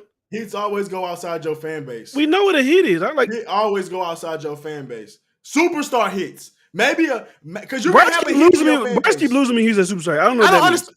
I don't know what that means. I'm trying to piece to this dumbass logic. Because they want to call everything a hit. So maybe to your fans, like you said, I don't know King Von shit. But when they play the shit, everybody rocking to the shit. Because that's his type of hit. That's his shit. But do millions of people know it on a level like that? No. That's what I'm saying. Like there's levels. Like, so that's all I'm saying. Because you can make great songs and it could be a hit for your level. But I don't think that shit on the superstar level. That's all I'm saying. Like, I don't get how people not understanding that. I don't know. Because to my little brother, Wardy was 100% right. Those are hits. But when we talk about what a superstar do, his shit go outside of his fan base when he make great music. I said this is a hit. I would say it's not a hit. But why you could just say that song? You telling me shit that nobody gives a fuck about. I've heard this played places. And let's give it a buck. If the baby was on there, it probably wouldn't be a hit because he's bringing something to the track. He's bringing like a vibrance to it. And this young boy probably wouldn't be there. That's still a low level hit. Might fucking talk about that song. Like I said, it isn't Pushing P. It isn't like Wait for You. It isn't fucking What Happened to Virgil. Like, it's not even. Let's be real. That's not a fucking hit. I've heard that. You heard it, but that's not no hit. I never see you say bestie. I mean, I didn't hear you say it. No, I just see you kept saying Bet Motors. If I'm speaking to you, D-Friend alone, that's not no hit. If I'm speaking to them niggas, it may be a low level hit, but they ain't no fucking hit. Like they ain't no superstar hit. But to me, it ain't a hit at all. I'm talking about for the year it's a hit. If I'm just scaling what would have been the most notable songs of the year, that's one of the songs. Maybe. Now you can say that speaks to how trash this year's been in music or whatever you want to call it. But like when we talk about songs for this year, that's a song I've seen played a lot. Maybe. So that bestie song ain't no hit, I guarantee you. And it ain't cause niggas blackballed. Wardy, you never answer my question. If he don't sell more than Future, is that still a dub? I think 200K is good. When niggas that's supposed to be out of their prime doing more than that. That's crazy. This supposed to be his time. This supposed to be nobody in his way that's really fucking with him, bro. When Young Boy drop, niggas move out the way. Ain't nobody worried about no Young Boy drop. How about the relevancy? Come on, bro. Niggas you think Eminem about to wash that nigga or what? And I don't even like Eminem. You think Eminem about to wash that nigga? It's good. That's what we initially said. But that's not superstar. So you literally just don't like me not calling him a superstar. That's literally your argument. Because I said it's good, but that ain't great. That's not superstar. It's good. It's cool. I literally said that. That was my initial point. So you to estimate, if you do 200, how much would you think an artist like? How much should? Let me just get your metric. How much should Lil Baby sell when he drops out? I would think 300. If he sells less 300, it's like it's You like, ain't do it right. Trash. You ain't do it right. The His rollout music one, might be yeah. great. You just didn't do it right. You got to take the overall rap going to sales. Because it's an overall, like, if you ask why Drake is so fucking great, is because his team, when he got beef, they get analytical, they get technical. They be like, bro, even niggas might start doing history and all type of shit on how can you get out of this shit. I think you gotta take it that serious. Yeah, it's music, but what about off the field shit? What about the other shit that comes to selling your album? Are you a good marketer? Are you a great salesman? Are you an overall great entertainer? Think he's missing that. He's entertaining for the level he is, but You'll think people are getting less. I was talking to Carl about this the other day. You'll think people are getting less interested in music and more interested in personalities.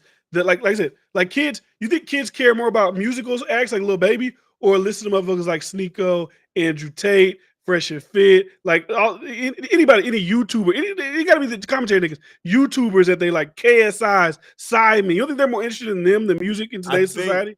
I think you may And be that could be right, why the but music is going down. I think you are right, but I don't think it's to the significance that you're making it seem. I think there will always be a huge bubble for both. One may get bigger at certain times than another, but I don't think one is just gonna overshadow anyone. Because I don't think too much of anything gets a little like if I only watch YouTube shit all the time and never really had music, at some point I want to listen to music. Like, so I think you're right. I do feel like to answer Like your the question, streamers, the AMPs, the Castanets, the Aiden Rosses, like they're more into it because they kind of look at them like a normal. I mean, I could be wrong. Like I said, I could be completely wrong. Like I feel like the new generation cares more about these personalities and these artists. Like even if you look at like if you go to a rapper's Instagram, you go to a social media person's Instagram, like say Flight React, you go to Flight React's page, right?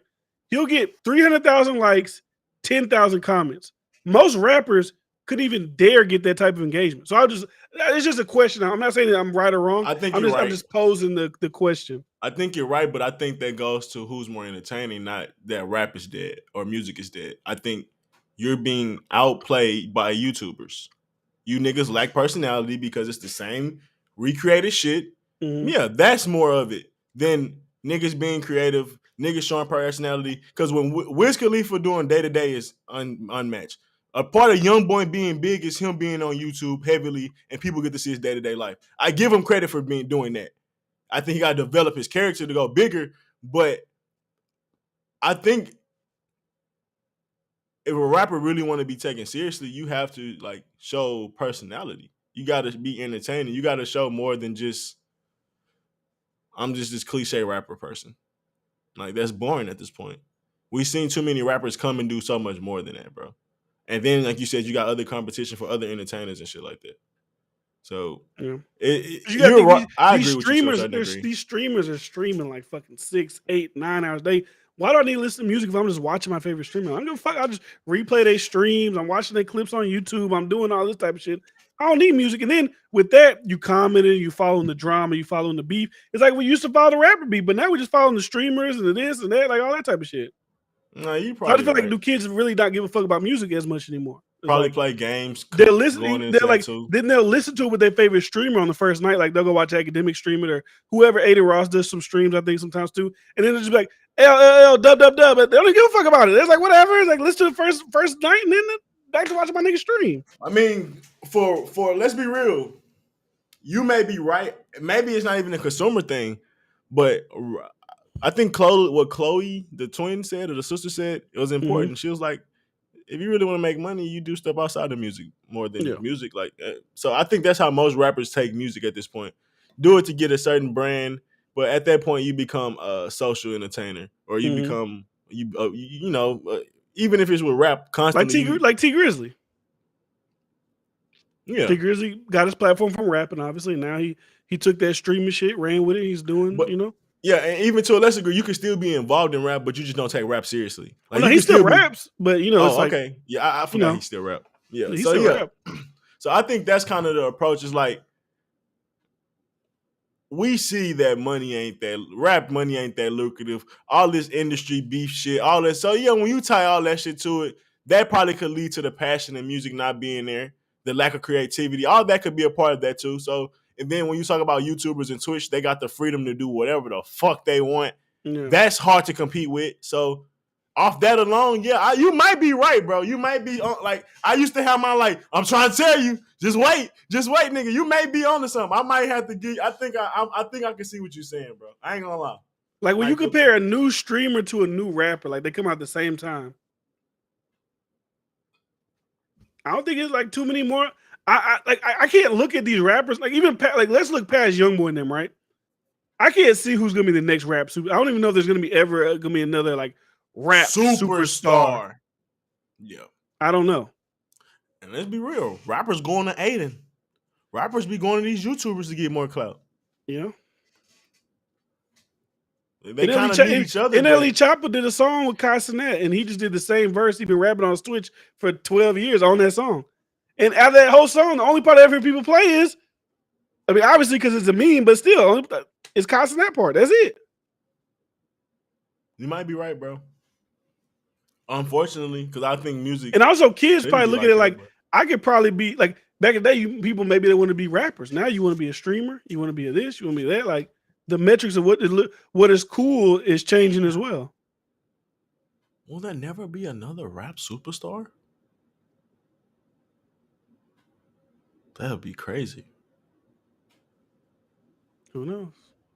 What we qualify a rap superstar like? 500K, at least 2 or 3 albums. At least 2 or 3. I don't know because I still like it's hard still even with that. Like I'm thinking about, it, but it's still hard. Like because I consider Uzi a superstar, but it's like, is he gonna sell? Like I don't know. Like when I see the reception they get at concerts, it's like it's crazy. Like oh, he's got to be a superstar, right? Like is sales the only in your mind? When my ask with you is sales the only metric in mind that creates a superstar? Because the Weeknd sold like shit, but he's still selling out stadiums. Although he's the Weeknd from his back catalog, he's already solidified. So maybe he's not a good example. But if you sell 100,000, but I can sell out the Toyota Center, I can sell out the American Airlines Arena, I can do all these things. Would I still not be a superstar? But my album only did 100K. You're a star, bro. You're a star, but let's. Because then I'm gonna have to put another category on the superstar. Mm-hmm. Like, is Uzi the superstar like a Wayne, like a 50? I may be out of the loop and being a little too old for that, but I don't think so. Because of course you can sell, but are you the only one? Are you the main reason that you're out selling? Yeah, probably that's true too. But then they do festivals, they be going crazy. So we looking at festival stuff when there's a mixed crowds. I don't know. They're a star, especially at their generation. But like we're saying, bro, you know we're talking about superstar, bro. We're talking about there's not a fucking it wouldn't be a question, bro. It's undeniable is what we're talking about. Like, what do you mean? Like, I look crazy trying to say, oh, this nigga shouldn't be on Mount Rushmore. That's that. Like, are we gonna have that again? Like, a nigga do a 10-year run of undoubtable greatness. Like, that's what we talking about. I don't think so. Like, yeah, he's a star, but we talking about what Jay-Z, Eminem, Lil Wayne, Drake. We be here for Kanye. 3 hours. We'll get out of here in a second. But let me ask you a question. I'm gonna flip it to another industry. And you let me know. I don't know. Because I guess this could be more suggestive as well. What do you think is funny? What do you think is not funny? I don't know. Would you consider, what would you consider in comedy? What would you consider like an Andrew Schultz to be? A star? A rising star? Like, because we know who the superstars are. Like, I can just, Dave Chappelle, Chris Rock, Kevin Hart, those are superstars. What would you consider Andrew like a star? I would consider him a star.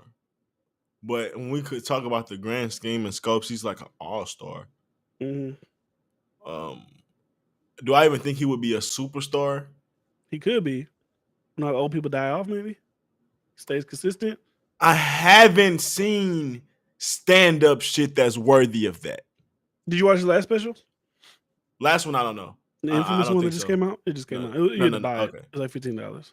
Okay, no, I didn't see that. No, of course not. I didn't see that.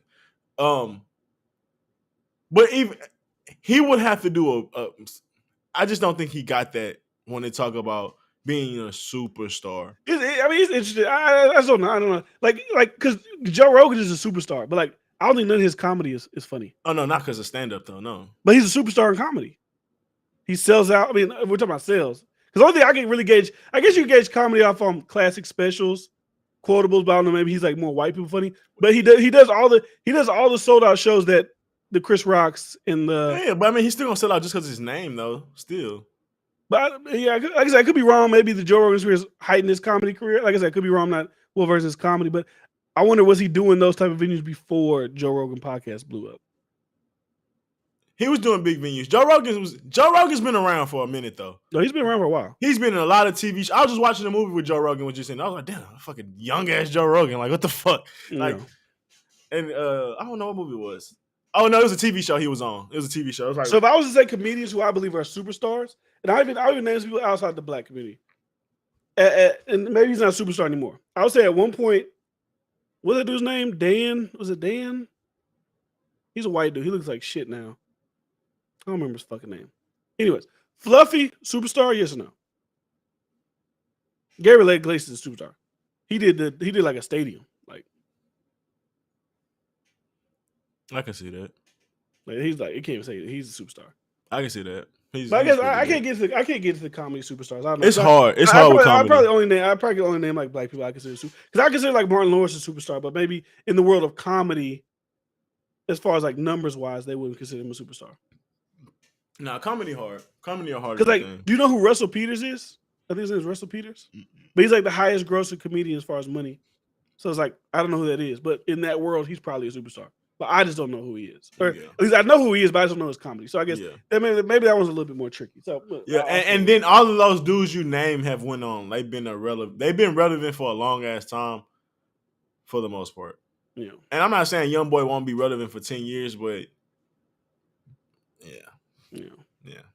y'all know my point. He's not about to be running the game. Well, rank the last thing because they did a show together. We'll get out of here. Rank these comedians in your opinion. Dave Chappelle, Kevin Hart, Chris Rock. 1 to 3. 1 being the best. Dave Chappelle, Kevin Hart, Chris Rock. Okay. There's a lot of people that would probably put Kevin at 3. But I'm just asking you because some people put Chris Rock ahead of Dave Chappelle.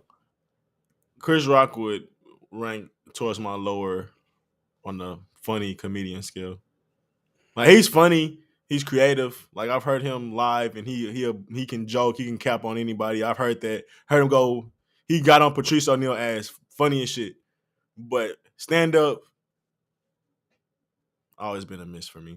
And even as I got older, it's been a miss. Like, one dude that I used to be like boring as fuck to me, and then as I got older, I'm like, oh, I get it. The dude that do a radio station, what's the fuck? He passed out on stage. Dale Hughley? Yeah. I never thought he was funny when I was younger. I never got it.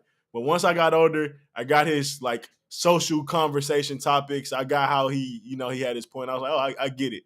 I still to this day with Chris Rock is just like, yeah. Okay. I was asking because they did the show together.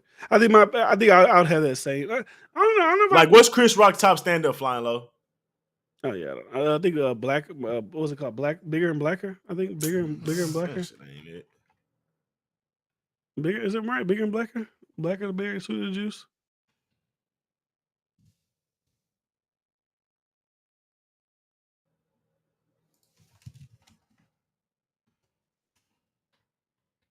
I mean, like I said, I'm not a big comedy, so I'd probably do the same thing. I'll probably just based on like childhood, Bring the pain.